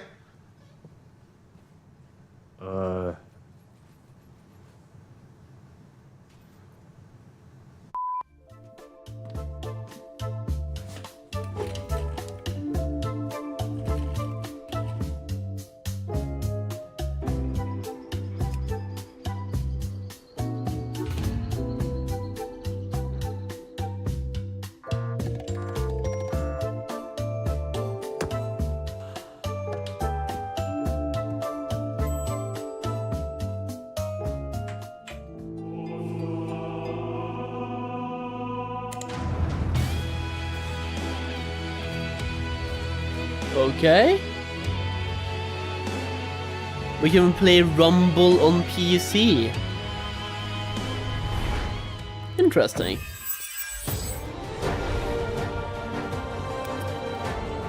Here we go, boys. The real shit.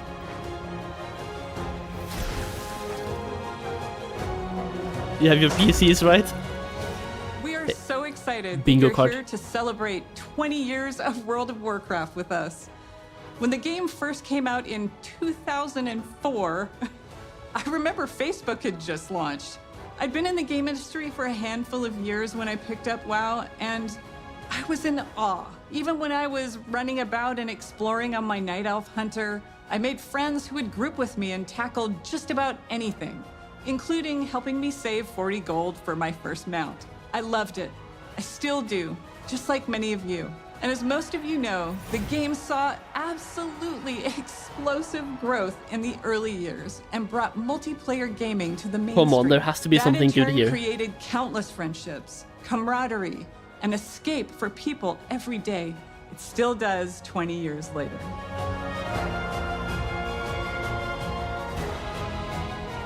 We dug into our history and discovered that across 2 decades, together, we've accumulated 1 billion days of time played in Azeroth.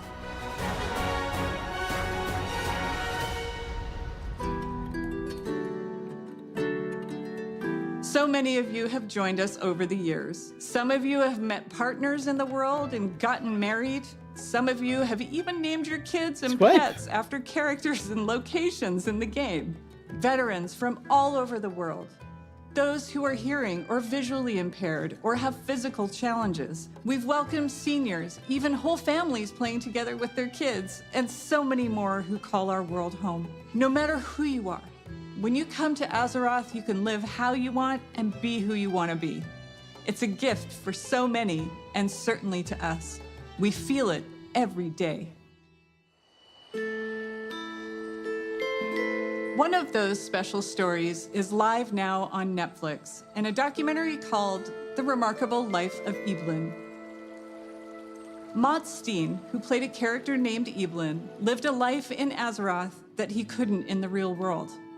He suffered from Duchenne muscular dystrophy for most of his life and fought it courageously alongside his incredible family, who I'm proud to have met and fallen in love with. Because of Mott's and his role-play guild called Starlight, his family discovered the power of online game communities and advocate for gaming around the world as a source of joy and companionship.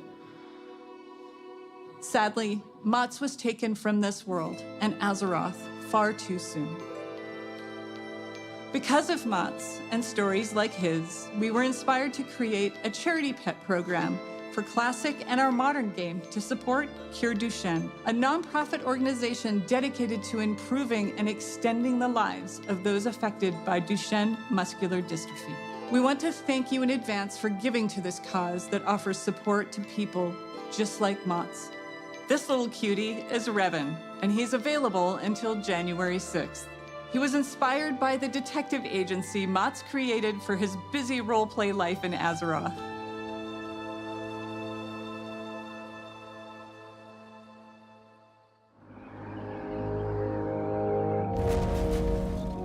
Right now, we have our 20th anniversary celebration running in-game. We've got modernized Tier 2 armor sets, classic time walking, new world bosses, trading post items, rewards, and more with all that nostalgic flavor.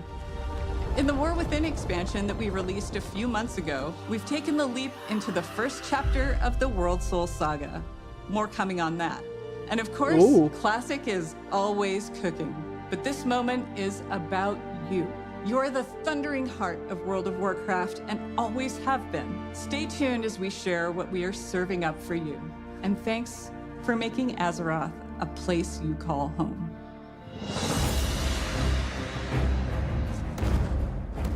Come on, baby. Classic Plus? Plus? There's a U in Plus. Hey everyone. Clay and I are so excited to be here today during this anniversary celebration to talk about what's coming up for WoW Classic.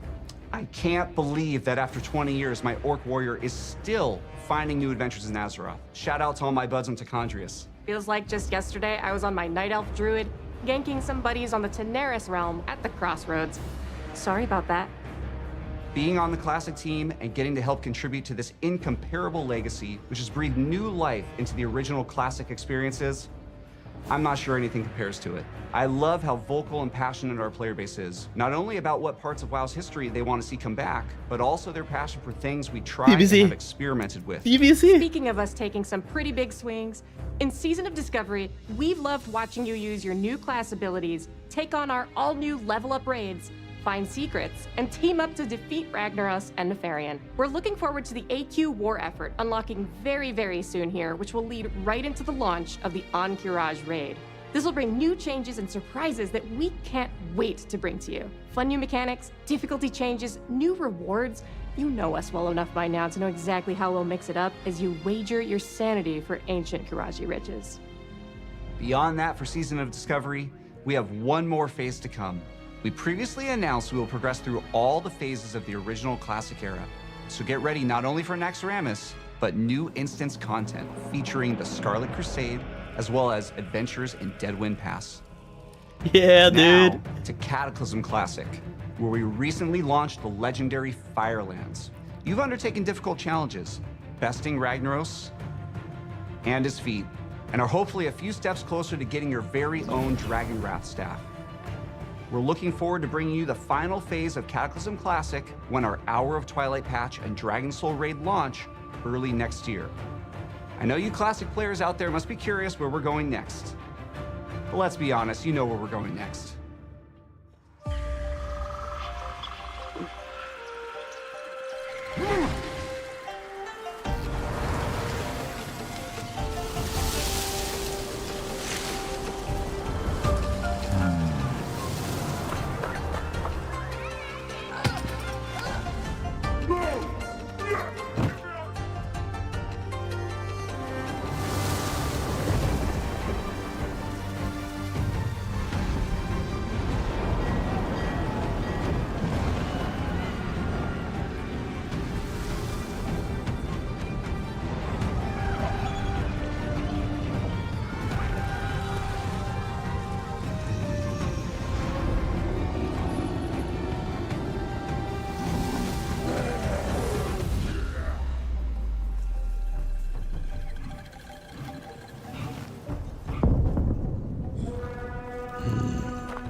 Yeah, I don't know about that, dude. The I mean, team is proud to announce that Mists of Pandaria Classic is coming, and we can't wait to bring it to you next summer. With its legendary class design and incredible raids and dungeons, set amongst a gorgeous environment and backed by an unforgettable soundtrack, we'll be traveling back to experience all that Pandaria has to offer together. the thing is, I loved Mists of Pandaria, by the way. I really like that expansion. It's just, please do Mists of something Pandaria else than just Classic. Is super Like, exciting for all of us, as well as Season of Discovery, and we love that we'll continue to be on that journey with you. But we know, we spend some time on the internet, and we've heard some of you out there, you want something fresh. Which is why we are so pleased to announce that we are bringing you the Classic experience. All new Fresh Realms with the WoW Classic 20th Anniversary Edition. And it's happening soon. How soon, Clay? Actually soon. These realms will be going live next week on November 21st, but you won't have to rush to level 60. Classic is all about the journey after all. As we've made a change, and our first raid, Molten Core, won't unlock for a few weeks after launch. We'll be launching realms of all flavors, PvP, normal PvE, and, for the very first time, Hardcore, which will progress through the phases in lockstep with the other two. This means a fresh start for everyone at the same time. I called it, man. on a level playing field with fresh economies on very large realms. If you missed out on jumping into WoW Classic's initial launch in 2019, this is the perfect time to join our community. These servers will also launch with some of the quality of life features that came later on, like the Chrono Boon Displacer to save your world buffs, and the improved PvP honor ranking system. And yes, we're also pleased to announce it was these real. realms will progress to the Burning Crusade Classic. The leak was real. Launching these servers close to the exact date World of Warcraft came out 20 years ago, alongside all the work we're doing for Season of Discovery, Cataclysm Classic, and Mists of Pandaria Classic means so much to us. We love this game, and we love the community that has made Classic Realms their home alongside their friends. From all of us on the Classic team, thank you. This amazing journey is one that's been co-written by you. Our Please tell me that's all incredible it. community.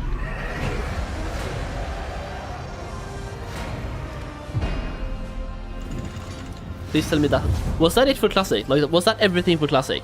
Like, that's We're in good, the but middle of such an incredible moment for World of Warcraft. The World Soul Saga kicked off in August with the launch of The War Within, and we have been so excited to dive into the expansion alongside all of you. Whether you enjoy raiding, dungeons, delves, PvP, collecting appearances, pets and mounts, role-playing, or exploring the open world, we hope you found a part of Azeroth that brings you joy. It's humbling to be standing here on the eve of WoW's 20th anniversary. Looking back, 20 years ago, I was fresh out of school and I had just seen enough of the beta to know that I needed to play this game, and then immediately stopped to avoid spoiling the experience for myself. I'd booked a couple days off work for launch and was looking forward to really diving into Azeroth. But little did I know that my server would be offline for the first few days due to overwhelming demand. Shout out to Mal'Ganis. But even less could I imagine how this game would in so many ways define the rest of the course of my adult life.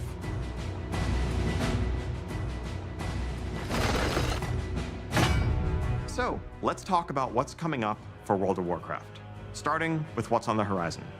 We have 1107 Siren Isle, which is currently up on our public test realms. This update will go live next month, and it has something for everyone.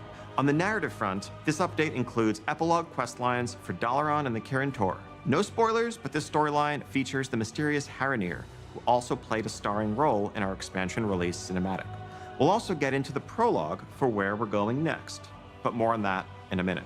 1107 also, of course, brings its namesake, the Siren Isle, a new outdoor environment to explore full of mysteries to uncover and rewards to help catch up your alts and prepare for the next War Within season ahead. Plunderstorm is returning, this time with a plunder store to give you more flexibility in earning your rewards instead of that linear renown track. Also making a return will be the latest iteration of our Turbulent Timeways event and a Winter Veil revamp. We can't wait for you all to experience this update next month. As an additional treat, for those of you invested in the story of the War Within, we will be releasing a novella that explains exactly what happened to Jaina and Thrall after they left us. This novella is narrated by none other than Chris Metzen, and available today.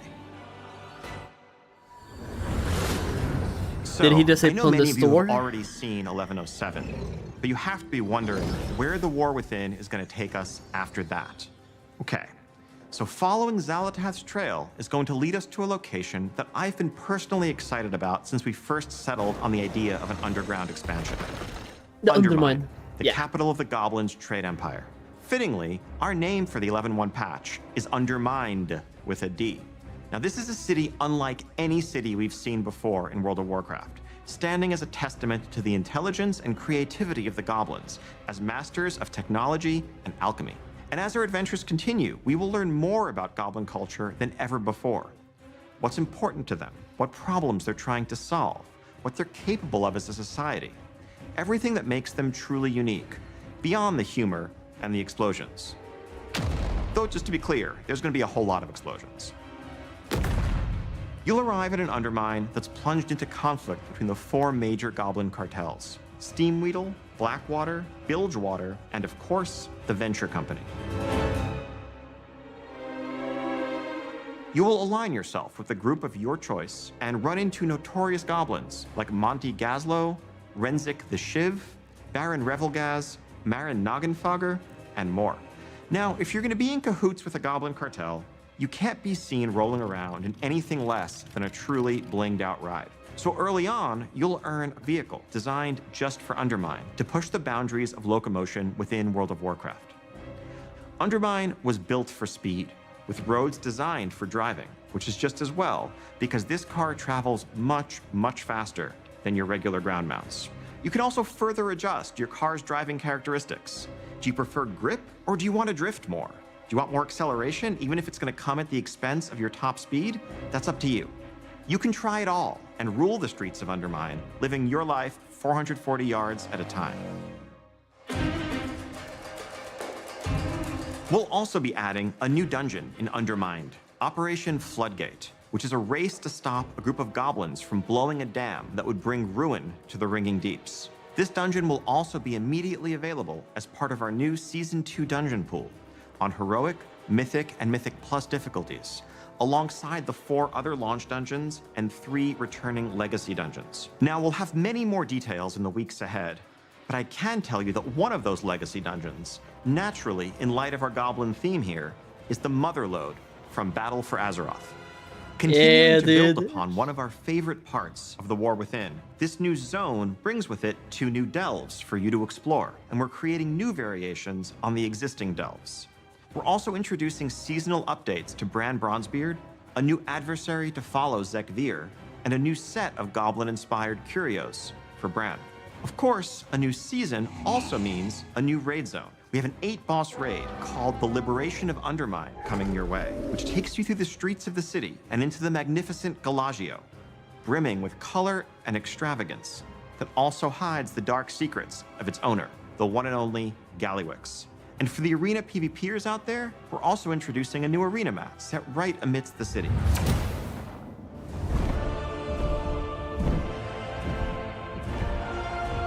Now, some of you may be wondering how Xal'atath fits into all of this, and how goblin politics relate to the fate of our world soul. But rest assured, Undermine plays a vital role as a continuation, a next chapter in the many stories that are unfolding in the War Within. We will have a lot more to share on that front in the months ahead.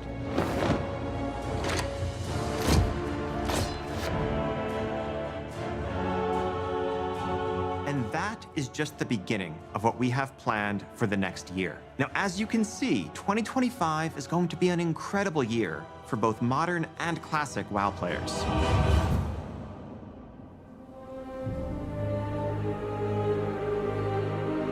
As the World Soul Saga continues to unfold, we are reflecting on these past 20 years with immense gratitude as we lay the foundations upon which to build the next 20.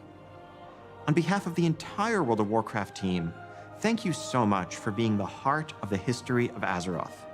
Whether you've just joined our community, been with us for the last 2 decades, or somewhere in between, thank you for making Azeroth your home.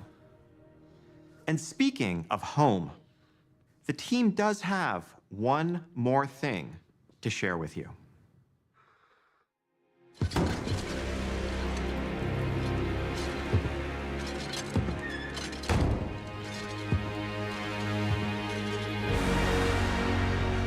Player housing. Player housing. Mother.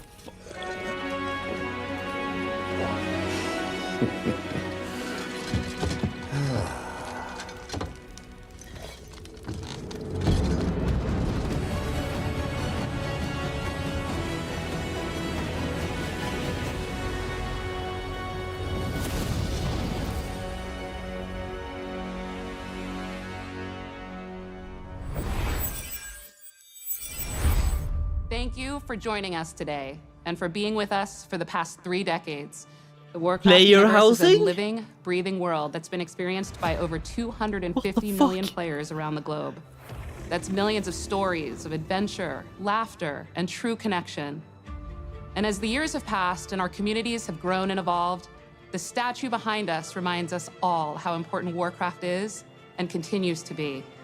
It serves as a reminder of our shared passion for building Azeroth together. And it's you I am who truly tweeting bring Soul Warcraft to life, immediately. our players, and the communities you are a part of. Thank you for being the lifeblood of this world that means so much to all of us. 30 years of history is the perfect foundation upon which we will build for the bright future ahead, and we can't wait to walk that road alongside you.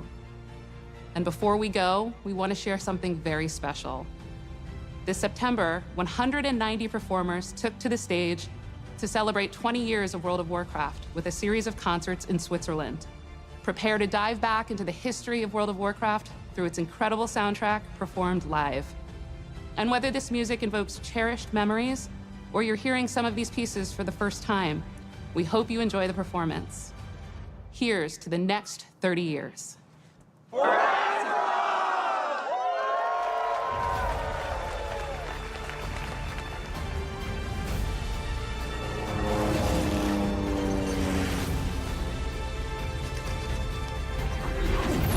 Player housing. Dude, okay, that saved everything for me.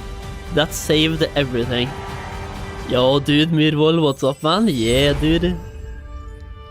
Yeah, dude. I'm bald now.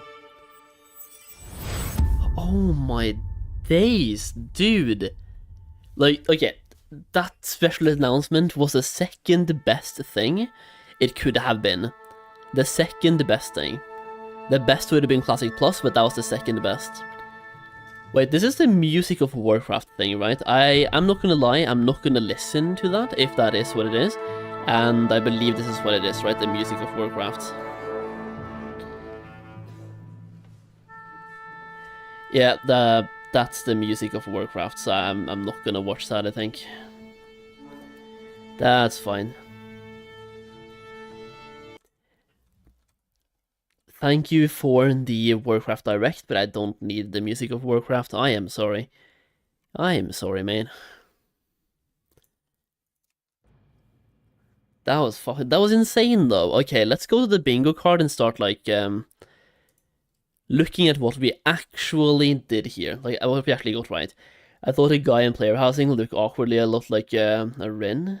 You're actually, you're onto something, I believe. Yeah, you're onto something. Not just a Rin, but like variant, maybe. But let me see here. Get the music on in-game again. I will say, once again, that special announcement was the second best thing it could have been. Let's go over to the bingo card we had. Let's start hooking things up that we actually got right. Let's see. We'll do a green for what we got right, yeah? So, we got TBC, got Mop Classic, we got Roadmap, Retail 11.1, Hardcore, Classic Fresh, We Hear You, Plunderstorm. That's basically it, right? There was nothing about Wrath, nothing about Classic Plus, nothing about global raid release, nothing about official community servers, no Warcraft Movie 2, no Retail 11.2, technically a little bit about the next retail expansion, but I don't know if I want to count it. Like, this is a question mark for me. I'll do this. Yellow for a question. No, that's not it.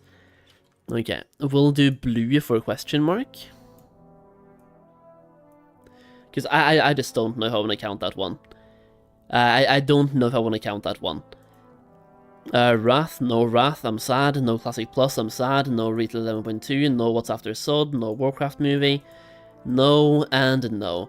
So this is basically our bingo card. We got one row correctly, which was basically the free row. Classic Fresh, Mob Classic, Roadmap, Retail 11.1. So we got that one correct, which was the free row once again, and out of all of them we ended up with, let's see here, 4, 6, 5, 6, 7, 8. 8 correct, 7 wrong, and 1 question mark. So basically it's a 50-50. I don't know, Garrisons 2.0 seems kind of meh. Nah.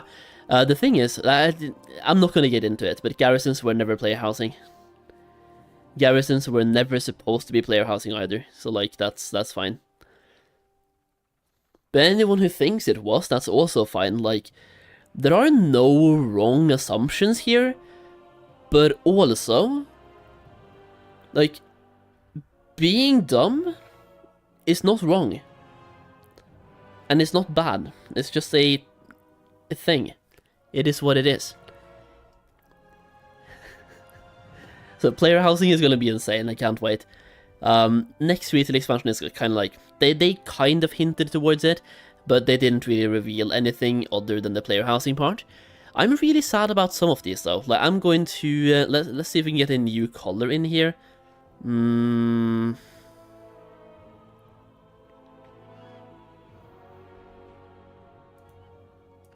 We'll do a yellow shade here. I think we can do a yellow shade here. So, the ones that I really wanted to see something about was Wrath, obviously. I am very sad they didn't say a single thing about Wrath. I am also very sad they completely ignored everything about Classic Plus. So like, I don't know why it autofills, but like this. I'm very sad they didn't say a single thing about Classic Plus at all. And one more thing, like these two, like global raid release, I'm kind of a little bit like, I was really hoping here. And then official community servers, that was a reach. 11.2, I kind of wish they would have said something, because 11.1 is so close anyway. We need kind of some teasers for 11.2, I feel like. Warcraft Movie 2, obviously a reach as well. What's after SOD? I feel like this one they really should have touched on. They started talking about the patch they were working on after Naxxramas, which, good on them, like, thank fuck. You talked about the Karasan crypts, they basically hinted to it again, and Scarlet Halls, which I believe should have been there like half a year ago in SOD myself. Yeah, at least half a year ago, if not even sooner, like a year ago. It should have been there a long time ago. You've lost 90% of your player base, and now you put in the good stuff, like fuck off. But talk about what happens after. A big concern a lot of people have, myself included, is what happens to my character after the season. This right here could have been a really good chance to just talk about that.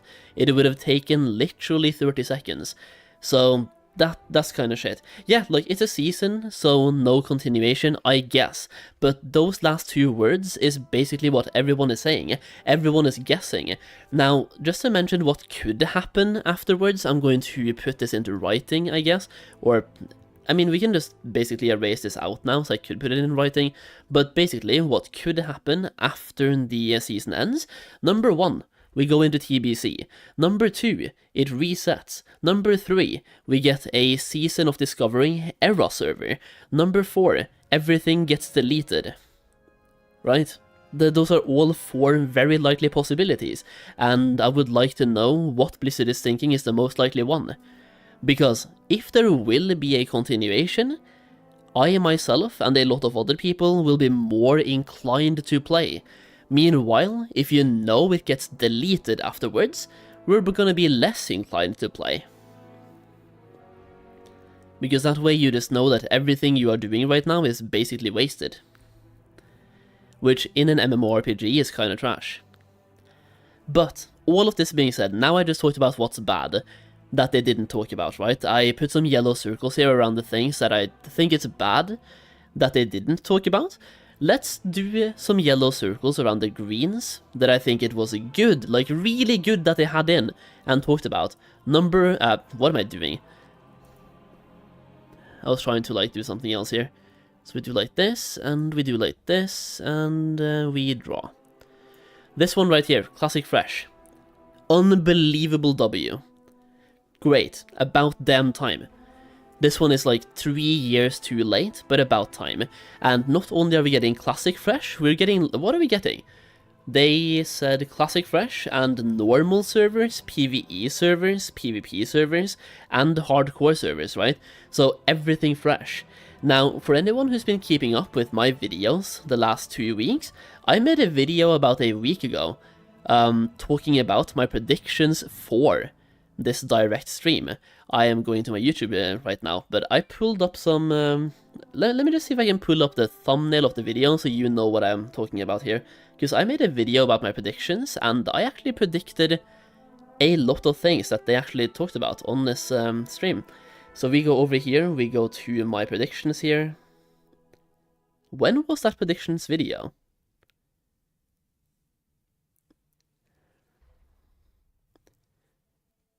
Warcraft Direct.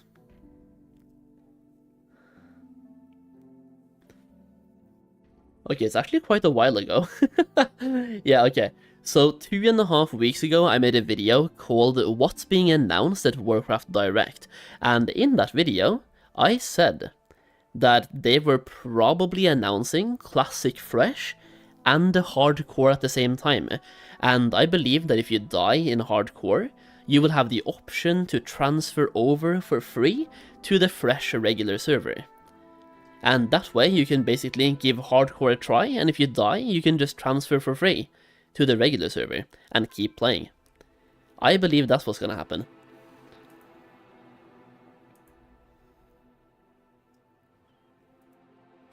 So this is a big W. What they did here was a big W. The Classic Fresh and also Hardcore. I'm not gonna put a circle around Hardcore though, but that's great. That's basically it though.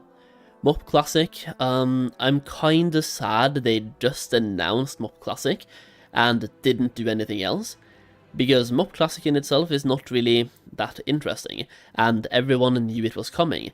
They should have put MOP Classic out with a twist, and that twist makes you excited.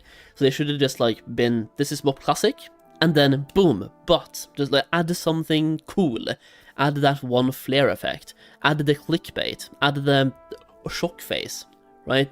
Just add something to it, which they didn't really do. But yeah, that's the bingo card. Overall, I'm not happy, I'm not sad, I'm just content. Because I was really once again expecting, first of all, Classic Plus, just even a nudge to Classic Plus I was expecting, something about Wrath I was expecting, and what's after Season of Discovery. Basically everything that has yellow circles I was really expecting. What am I most excited about? Player housing, 100%. I've been asking for player housing since Mists of Pandaria, back in the day. So, like, me and player housing, I love player housing. I do.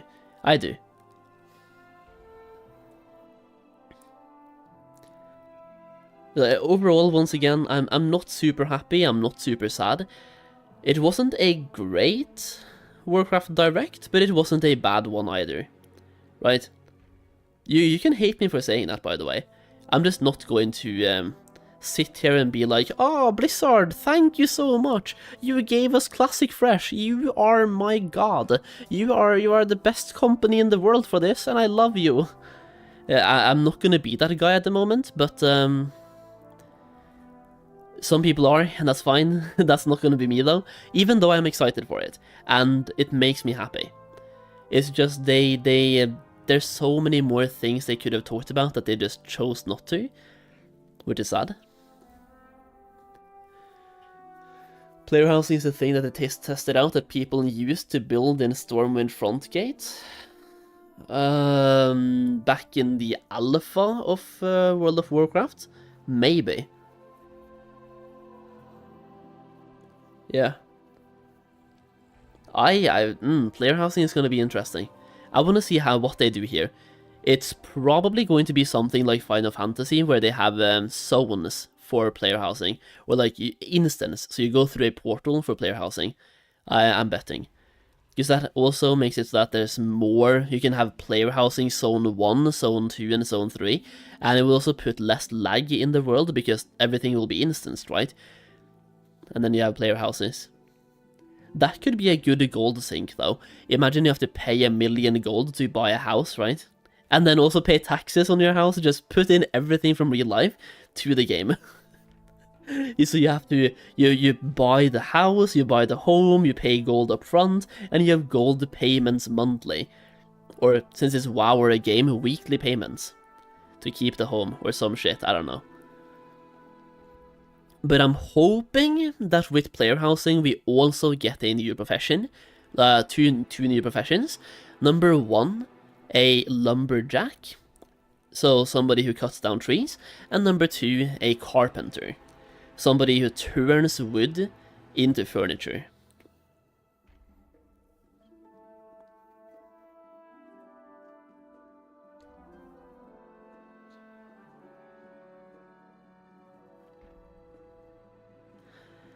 I want to be the landlord that claims payments for housing, player housing. Yeah, baby. Let's see what people are tagging me in right now.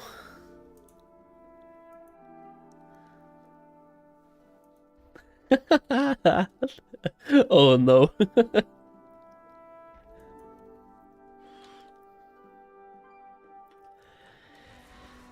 Yeah, the Season of Discovery announcements were not that great, were they? I will say though, I was asked if I was going to play hardcore again when or if we got hardcore fresh, and I pretty much just said straight up no, and I'm currently in the position now where I might be more aiming towards a yes than a no. Because it's launching so soon, and at the moment, there's not that much content in retail. I mean, for video content, there's a lot of content, but for me playing the game 24/7, I don't need to play the game 24/7 at the moment, and I'm also trying to, like, not burn out. So for me, taking that break to play some hardcore could be good. I don't know. I just don't know how hardcore I want to go, though. Like, last time we went fucking insane. Don't think I can do that again. Unless... Unless...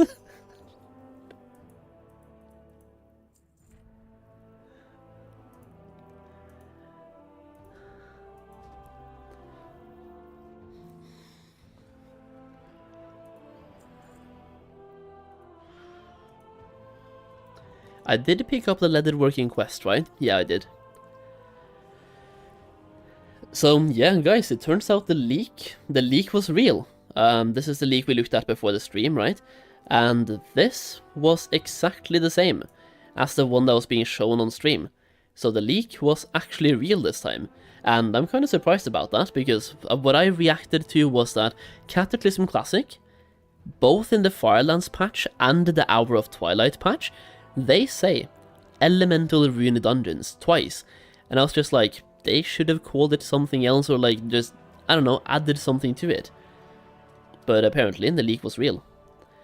I will say though that getting Classic, like Classic Fresh, into TBC, and it's a 1-year cycle, because it goes autumn, winter, spring, and then next winter/spring we get Burning Crusade Classic. So I say 1-year cycle, but we're looking at probably 1.5 years here, is what I'm assuming. So 18 months. So Classic WoW for 18 months, and then Burning Crusade. And I'm betting, even though they didn't really announce Wrath, because they do Classic into TBC, it just makes sense they're doing Wrath as well. Like, that's there by default for me. It's kind of like how when you do Cataclysm Classic, you're obviously doing Mr. Pandaria as well. It's just very obvious. So since they're doing TBC, they're also pretty much guaranteed doing Wrath. In another 18 months, probably. Now, I'm not gonna lie, to me that sounds kind of cool, because I skipped out on a lot of TBC content. I would love to give TBC a real try this time around. I basically burned myself out in Karasan, which was really bad because Karasan was the most boring raid as well. So I burned myself out in the most boring phase of the fucking expansion. That is not smart, not good. But I will also say, like, leaving Classic at the side here, I'm pretty happy with the fresh announcement, right? For retail, how do we feel about the Undermine announcement, boys? How do you guys feel about the Undermine announcement for 11.1 and the whole goblin theme of everything? Because Blizzard said they're going to tie it into the story. At the moment, I don't understand how, and I'm sure they will tie it in somehow. But for me, going into the War Within, following Salatath, the dark stuff, and then suddenly goblins, I don't know, sounds cool. I mean, thematically it sounds pretty cool. I'm just like not following the story. Going from the current raid we just had and then suddenly fighting Gallywicks, right? Undermine seems kind of cool. Alright.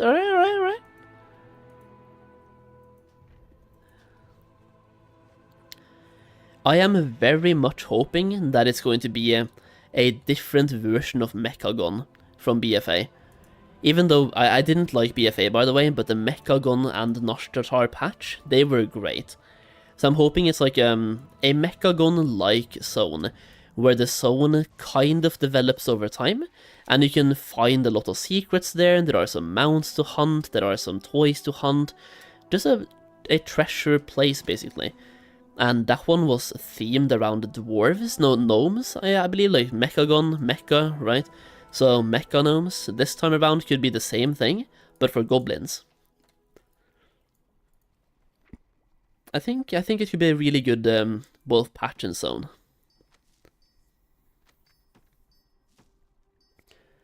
Vanilla into TBC into Wrath server is a massive W.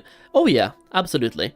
It's a massive W, but to me it's the bare minimum they can do, because all they have to do there is literally relaunch something they already have without zero changes. It's like you beg someone to click one button on their keyboard and they finally click it, and you just come all over the place and you give them everything you have because they finally pressed the button, right? It's the least they could have done. And to me, that W is being overshadowed by the fact that they've, number one, didn't talk, like, going back to my bingo card here. I believe we have the bingo card up still. Yeah, we do. Going back to my bingo card. The big W of Classic, Fresh, and Classic into TBC into Wrath announcement, that's a big W that is being overshadowed by them not talking about what's after SOD, like this point right here. They didn't announce, they didn't talk about that at all, so nobody has any idea. All they said was that we will get a patch after Nax, which is likely going to be Karasan Crypt and also Scarlet Raid, which they have been hinting towards now since the launch of SOD. This is like pathetic, and they didn't even talk about what happens after, like what happens after the season. And then they did not talk about Classic Plus at all, didn't even give a nudge to Classic Plus. So even though I agree, and I don't want to take this W away from Classic Fresh, to me it's being overshadowed by the massive L of this. Like this is an L. The biggest L of all time is not talking about Classic Plus, and also not talking about this, like big L. And that's two big L's versus one pretty big W, but this W is so easy. It's so easy. You're asking Blizzard to do the bare minimum, and then praising them for it. That's just not me.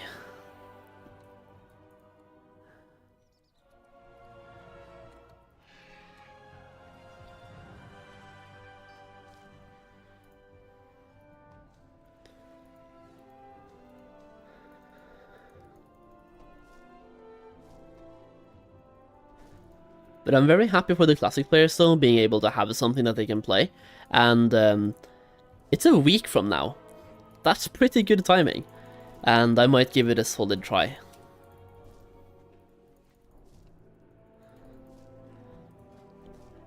The hardcore servers, that is. Like, if I'm gonna play, assuming you have the option to transfer from the hardcore server to the regular Classic Era server, like the fresh Classic Era server when you die, I'm obviously gonna play hardcore first, just see how far I can get. And then if or when we die, we just transfer over, right? I wanna be in the race for the hardcore people. Race to world first level 60. This is gonna be race number 4, I believe, or number 5. We had Classic, the race to level 60 in Classic. We had race to level 60, Season of Mastery. We had race to level 60, technically Season of Discovery, I guess, but not really. Race to level 60 in Hardcore. So this is number 5. Race to level 60 number 5. Insane. Alright. Well, that's pretty cool. The only thing is I have quite a few things that I have to do in retail before next week then. So the next week is going to be hectic. They literally come out 1 week from now. Well, I guess 8 days from now, right? They said November 21st for the hardcore servers and the fresh servers. Oh yeah, dude, speaking of, is Sodapoppin doing the guild meeting now? And if he is, can I be there? Can I, like, can I restream his stream, or is that not okay? Probably not okay.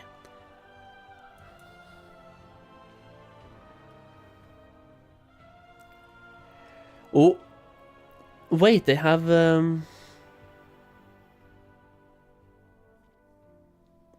No! Okay, let me go to Blizzard's website. Fuck.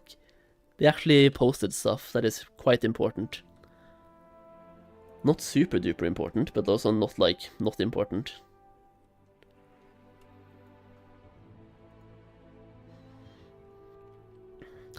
Okay, boys.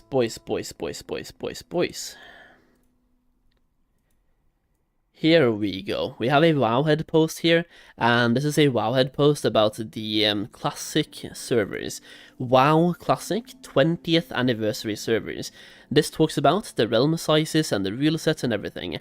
As part of our ongoing Warcraft 30th Anniversary celebration, we are excited to announce that all new fresh Classic WoW realms will go live on November 21st at 2 PM PST.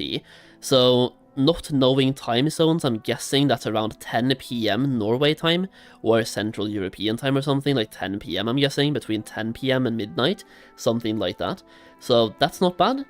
Yeah, 2 PM, so basically exactly 8 days from now, 8 days and a couple of hours. Realm sizes and rule sets. Nowadays, an individual WoW Classic realm can hold many more players at a single time than ever before. For our new fresh anniversary realms, we were limited the total number of realms to choose from at launch to only 1. Yeah, that's great. That's what I was asking for. So 1 of each rule set. So 1 normal PvE, 1 PvP, and 1 hardcore. This will give both new and returning players the confidence in selecting a realm with a rule set of their choosing, knowing that it will be healthy and sustainable. We may choose to open additional realms for a given rule set. Please no, just shut up. Don't do that. If needed to address player demand, no. Because that demand will be there on day 1, but after 100 days, that server will be dead. So please no. When we first launch on November 21st, that's when we expect some queuing, as we will gradually increase realm capacity caps in real time to fit the numbers of players that are logging in, and we ask for your patience and understanding if you encounter a queue right after launch time. Now, Burning Crusade Classic. We are particularly excited to reveal that normal PvE and PvP Fresh Anniversary realms will progress to Burning Crusade Classic after we progress through the Classic Era content phases. This will be our first visit back to the start of this beloved expansion since its launch in 2021. Our new Hardcore Anniversary realms will not progress to Burning Crusade Classic, Big L. Hardcore has always been focused on the Classic 1 to 60 journey, made truly viable and approachable thanks to Classic's original mechanics and difficulty. Big L, why not just give people a challenge? Burning Crusade brings with it a level of challenge and randomness that we feel doesn't fit Hardcore. Nobody cares about your feelings. Hardcore was never yours to begin with. So please, give us Hardcore Burning Crusade, why not? Hardcore was a community-made thing that you adopted because it gained so much traction. Hashtag no changes and changes philosophy at launch. With WoW Classic Anniversary Realms, our goal is to preserve the spirit of what makes Classic WoW special. While we are not strictly following a no changes policy for these Anniversary Realms, our intention is to closely mirror the classic vanilla experience with minimal deviation from the 2019 version. Since the launch of WoW Classic in 2019, changes have occurred for reasons primarily focused on game health and game cohesion. These changes have included reporting system improvements, the dethroning system for transferring guild leadership, the addition of Chronoboon Displacer and allowing it to stack to 10, the improved PvP honor ranking system, and graphic improvements. On the new Anniversary Realms, these changes will be in from the start. As always, we will continue to listen to player feedback and make adjustments as necessary. User interface and looking for a group. Okay. In WoW Classic, players have often used a variety of out-of-game tools and methods to group with other players. Given the limited number of Anniversary Realms per region, we expect all realms to have high populations, although we applaud players' ingenuity to create tools outside the game to ease social connections. We recognize that not having similar functionality in the game itself has been a missed opportunity. To support group play, we are introducing a Looking for Group LFG tool, which will allow players to create, join, and browse parties manually. We are also adding a services chat channel that players can enable, specifically for advertising services such as portals, summons, and tribute buffs. All such advertisements or advertising must be posted to the services channel, and player chat of these kinds placed elsewhere are subject to player reports and actions taken by Blizzard. This is great. For those who enjoy the look and feel of the classic guild UI, we have implemented an option for players to choose between using the original classic UI and the newer guild UI. Great. I hate the new UI, so thank you. The old UI is much better. Now let's talk about hardcore rules and progression. For the first time ever, new Anniversary Hardcore Realms will progress through the classic era phases of content. This means that when the Molten Core unlocks on the new, normal and PvP realms, it will also unlock on new Hardcore realms at the same time. We look forward to seeing how players prepare to take on this content as it unlocks with each phase. Please note that PvP Battlegrounds and Battlemasters are disabled and will not unlock when non-hardcore realms reach their Battleground phases. We expect all of these to remain the same. We expect all else to remain the same. Paladins will not be able to bubble hard. Shaman's Reincarnation and Wall of Soulstones do not work. Duel to the Death, Muck or Wise back on the menu, and buff and debuff limits are removed. You will have the option of creating self-found characters right from the start. Should you wish to take on the challenge without being able to trade with other players, send or receive lost mail, or most mail, or use the auction house. Good luck. Molten Core Nyxia, when they release, they will open December 12th, 12 PS... Huh? Wait, what? They will open on December 12 PST. Is there like a date missing here? But December what? Is this the 12th of December and then a random PST? Or is it a random day in December and then 12 PST? Am I dumb? Am I actually dumb here? Okay, whatever. Character transfers. On these new Anniversary Realms, players will be unavailable. No, transfers will be unavailable, except for transfers to a normal realm for hardcore characters. Oh yeah, you know what we are doing, boys. Hardcore is back on the menu, and if we ever die, we transfer to a normal server. Easy game. Normal realm characters must remain on normal realms, and PvP realm characters will be locked to PvP realms. On hardcore realms, should players wish to transfer either dead or living characters to a normal realm, they will be able to do so. There is no way to transfer back to hardcore realms. Oh, I love this so much. I love this so much. This is great. Okay.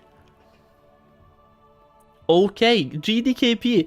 In line with our policy enacted on seasonal discovery realms in NA and EU, we will not allow Gold Dragon Kill Point GDKP runs in anniversary realms in the NA and EU regions. No GDKP, boys. Insane. Yeah, November 21st at 2 PM PST.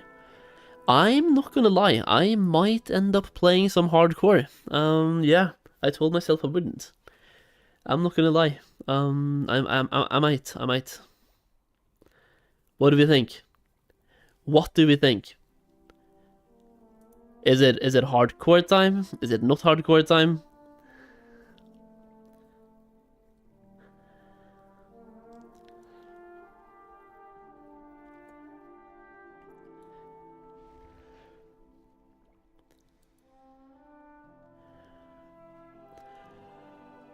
Okay, so what is happening to the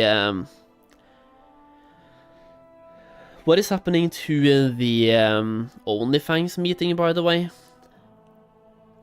They say OnlyFans meeting after 2 PM CST. Is anyone here from CST? Like, what's CST now?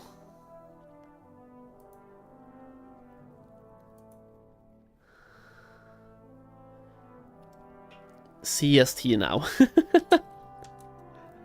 Okay, we have time. It's like 1 hour.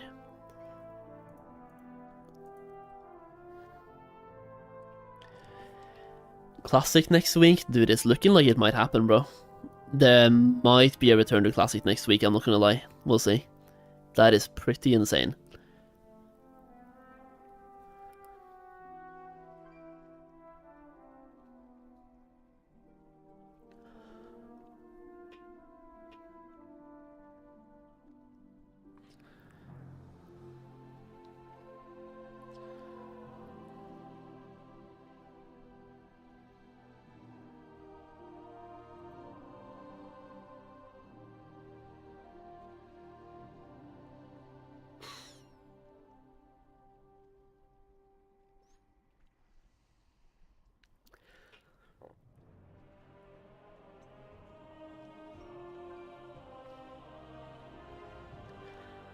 What's up, homie? Just read the Warcraft Direct updates, or lack thereof. They're fucking... Nah, come on, bro. They were okay.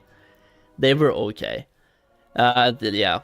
Like, when I sit here, and when I was watching, I said this as well, like, I'm not overly excited about the updates, but I'm not sad either. It is just, I went in with many expectations, and I should... As a Blizzard WoW player, I don't know.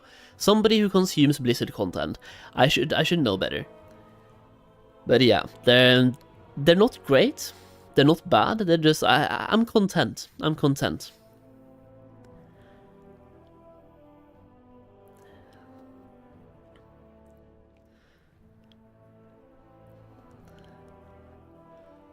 I'm content.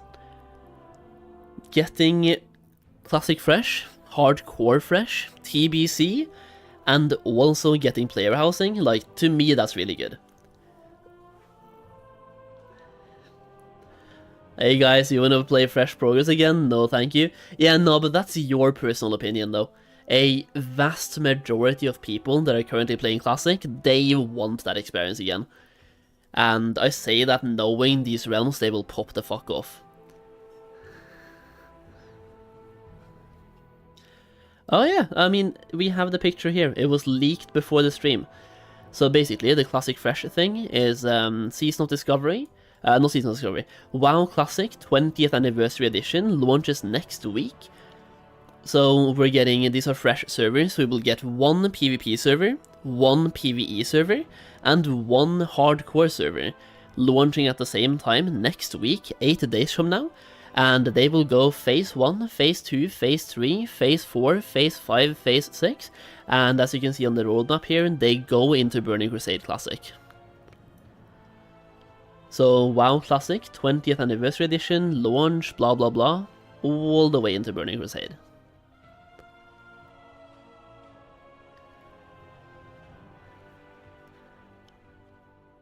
So this one right here hits a lot of fields. It's like, first of all, they're going with hardcore servers at the same time. So people that only want to play hardcore, they will play here. People that only want a fresh classic experience, they will play. People that want to play both, they will play. People that want to play both Classic WoW and TBC, they will play. And a lot of people that only want to play TBC, they will also play. And why? Because they will spend this time prepping for TBC. The amount of prep that gamers do these days is ridiculous. So yes. We are going NA boy. You know, I might. The thing is, I don't know though, I don't know. Because I'm never going to be in OnlyFans anyway, so... We'll see. We'll see. It would only cost me like, what, $10 per month to buy another sub? I would get a little bit more lag, right? Hopefully it stays as TBC era. I hope you get the option to stay as TBC era, but I hope they go into Wrath. Because why take that choice away? Like, make it go into Wrath, because a lot of people love Wrath, and at this point it says here that TBC will be next winter or spring, so over a year from now is when TBC will start.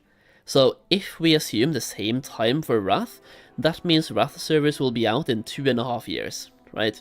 And even if you don't miss Wrath yet, give it another 2.5 years and you might miss Wrath. So I will say, get these servers to go into Wrath, but also give us the choice of TBC era. That would be great. We should have TBC era. At this point, we should have TBC era and Wrath era, and I don't understand why they chose not to do that. Especially for Wrath era, they could have made so much money, because a bunch of people from Wrath, like people that play Wrath, had no intention of playing Cataclysm, and when they didn't get Wrath era, they just quit. Meanwhile, if they got the option to stay, they would. Like, in Wrath.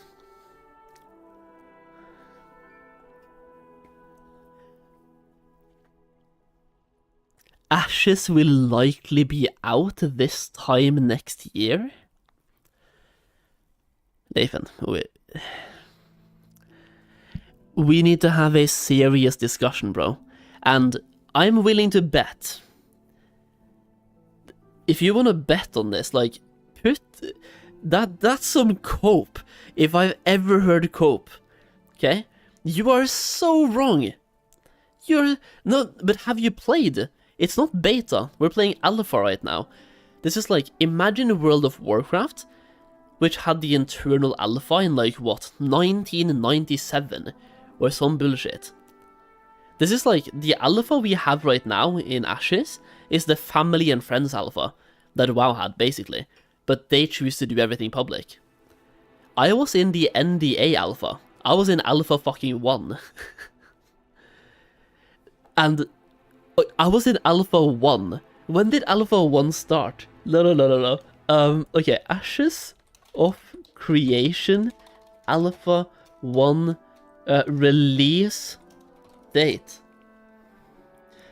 Yeah, I was in alpha 1. The preview weekend, no NDA, no the regular, no NDA. July 2021. It has taken them 2 years and 2 months to go from alpha 1 to alpha 2. Yeah, no, more than that. 3 years. 3 years is what it's taken.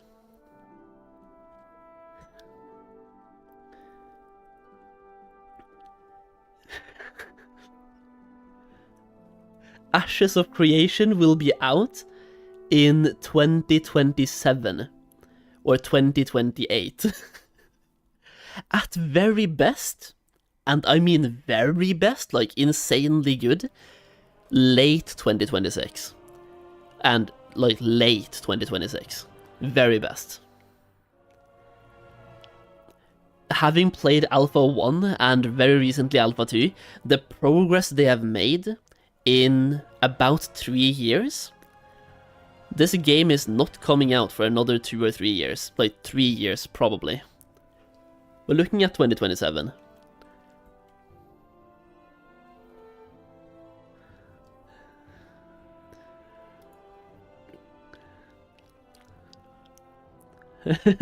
You're being paid to lie.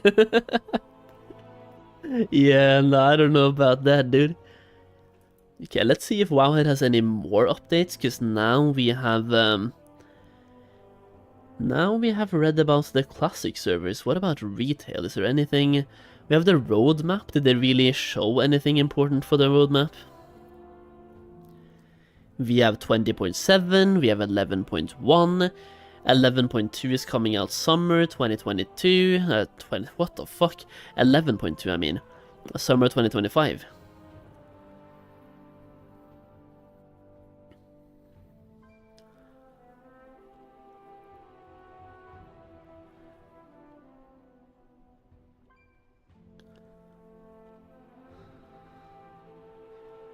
Huh. Alright, so how do we feel about the Warcraft Direct, boys? You've heard my feelings. What are your feelings? You've heard me talk and rant a little bit now. What do you feel? What are the huge news and leaks? Nah, Lawmaker, come on, bro. You wanna know the real leaks? We're getting new Hearthstone content. Yeah, dude.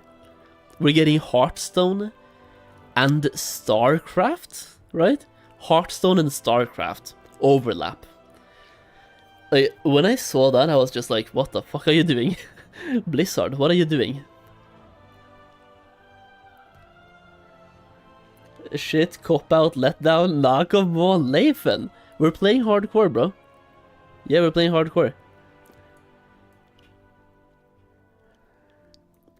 Lawmaker, you need to join hardcore this time. Yeah. Me, you, Dizzy, and Bostrom. Everyone play hardcore. Hardcore classic WoW. That's huge. I love RNG card games. Dude, card games, especially... No. RNG card games with paid packs that you have to pay for and then open. You have RNG. You can get a shit pack, then you pay again for another pack. Like gambling with packs.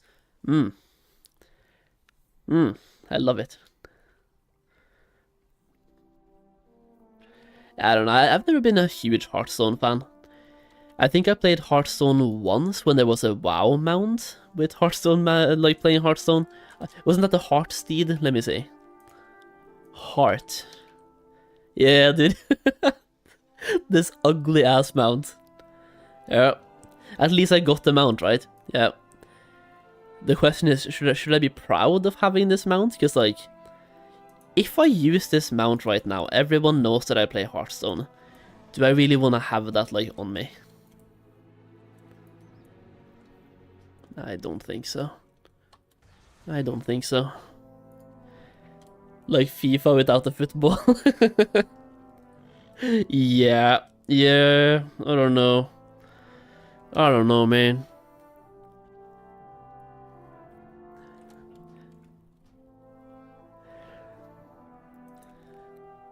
Oh no, Leifin.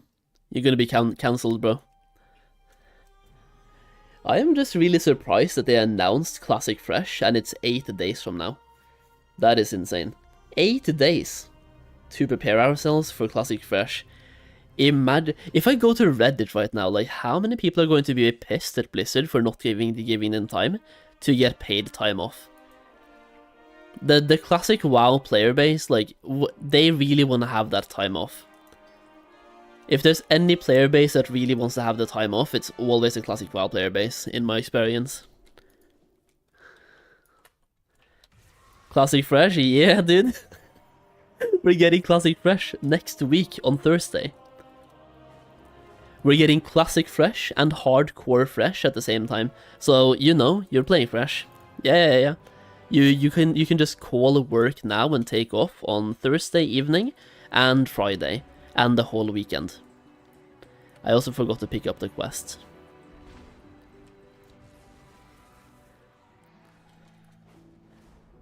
You endured torture by playing Hearthstone and got the mount as a proof of endurance. That's true. That's true. That's, yeah.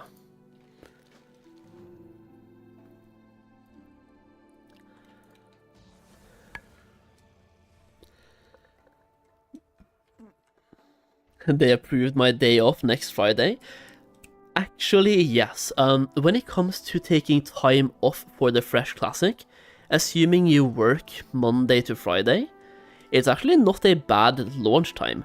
Because then all you have to do is take 1 day off work, and then you have the weekend, right? So for most people, that's actually not bad. But also, they could have just given us more of a heads up.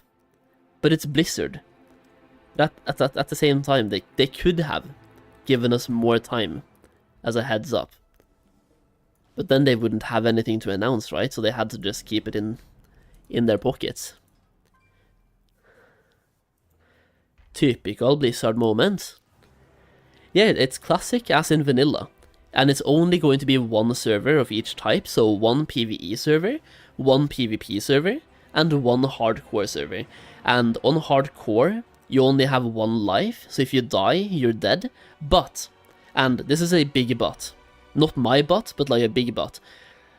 If you die in hardcore, you can transfer for free to normal servers.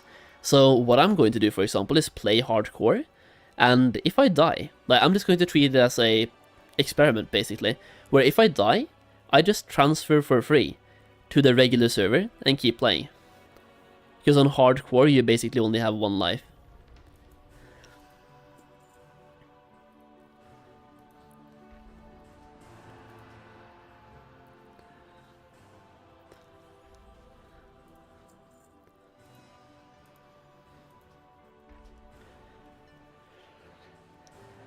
I think this Classic Fresh experience could be pretty big, to be fair. Pretty big.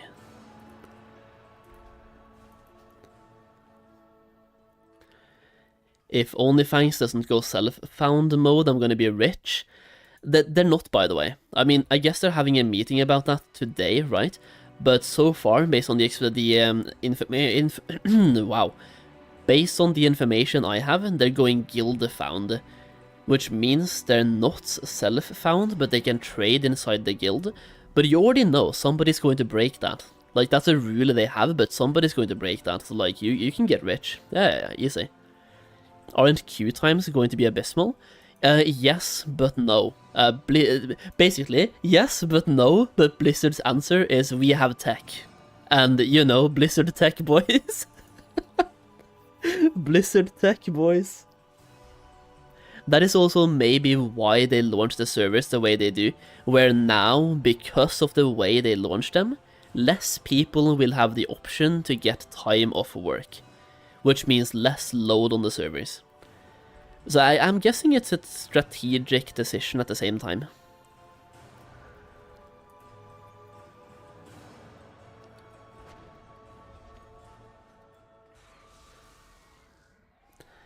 Tech from an indie company? Yeah, multi-rupee company. Multi-rupee company.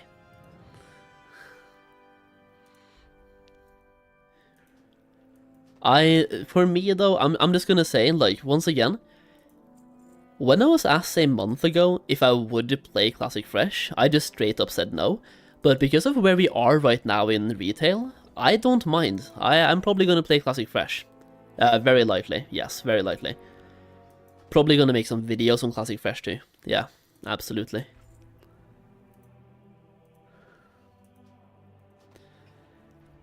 Just because at the moment, I'm just waiting for patch 11.1, no, 11.0.7, and even when 11.0.7 comes out, which is in December at some point, probably early December as well, it's probably going to be limited how much I play 11.0.7. The big update I'm waiting for is 11.1, right? Which is probably coming out in January/February.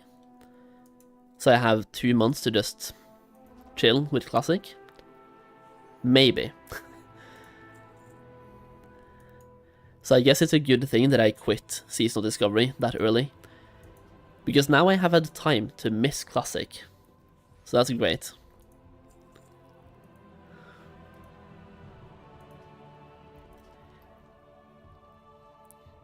He said next month. Yeah, no, he said 11.0.7 is next month, not 11.1.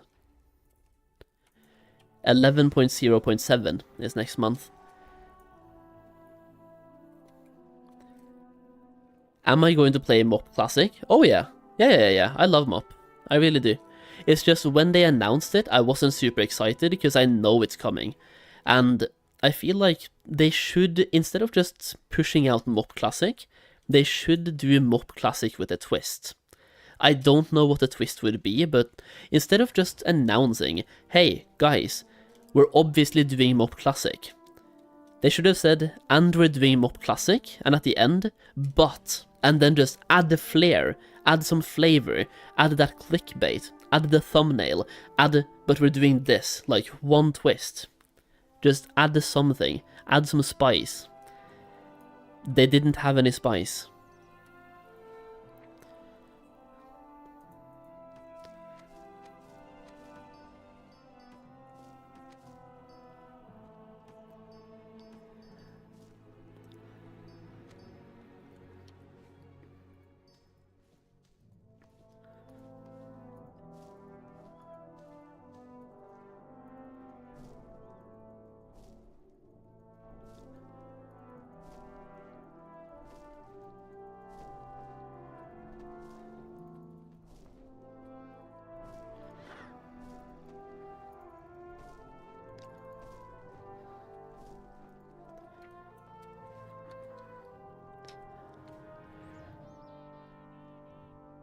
Alright boys, let's see here.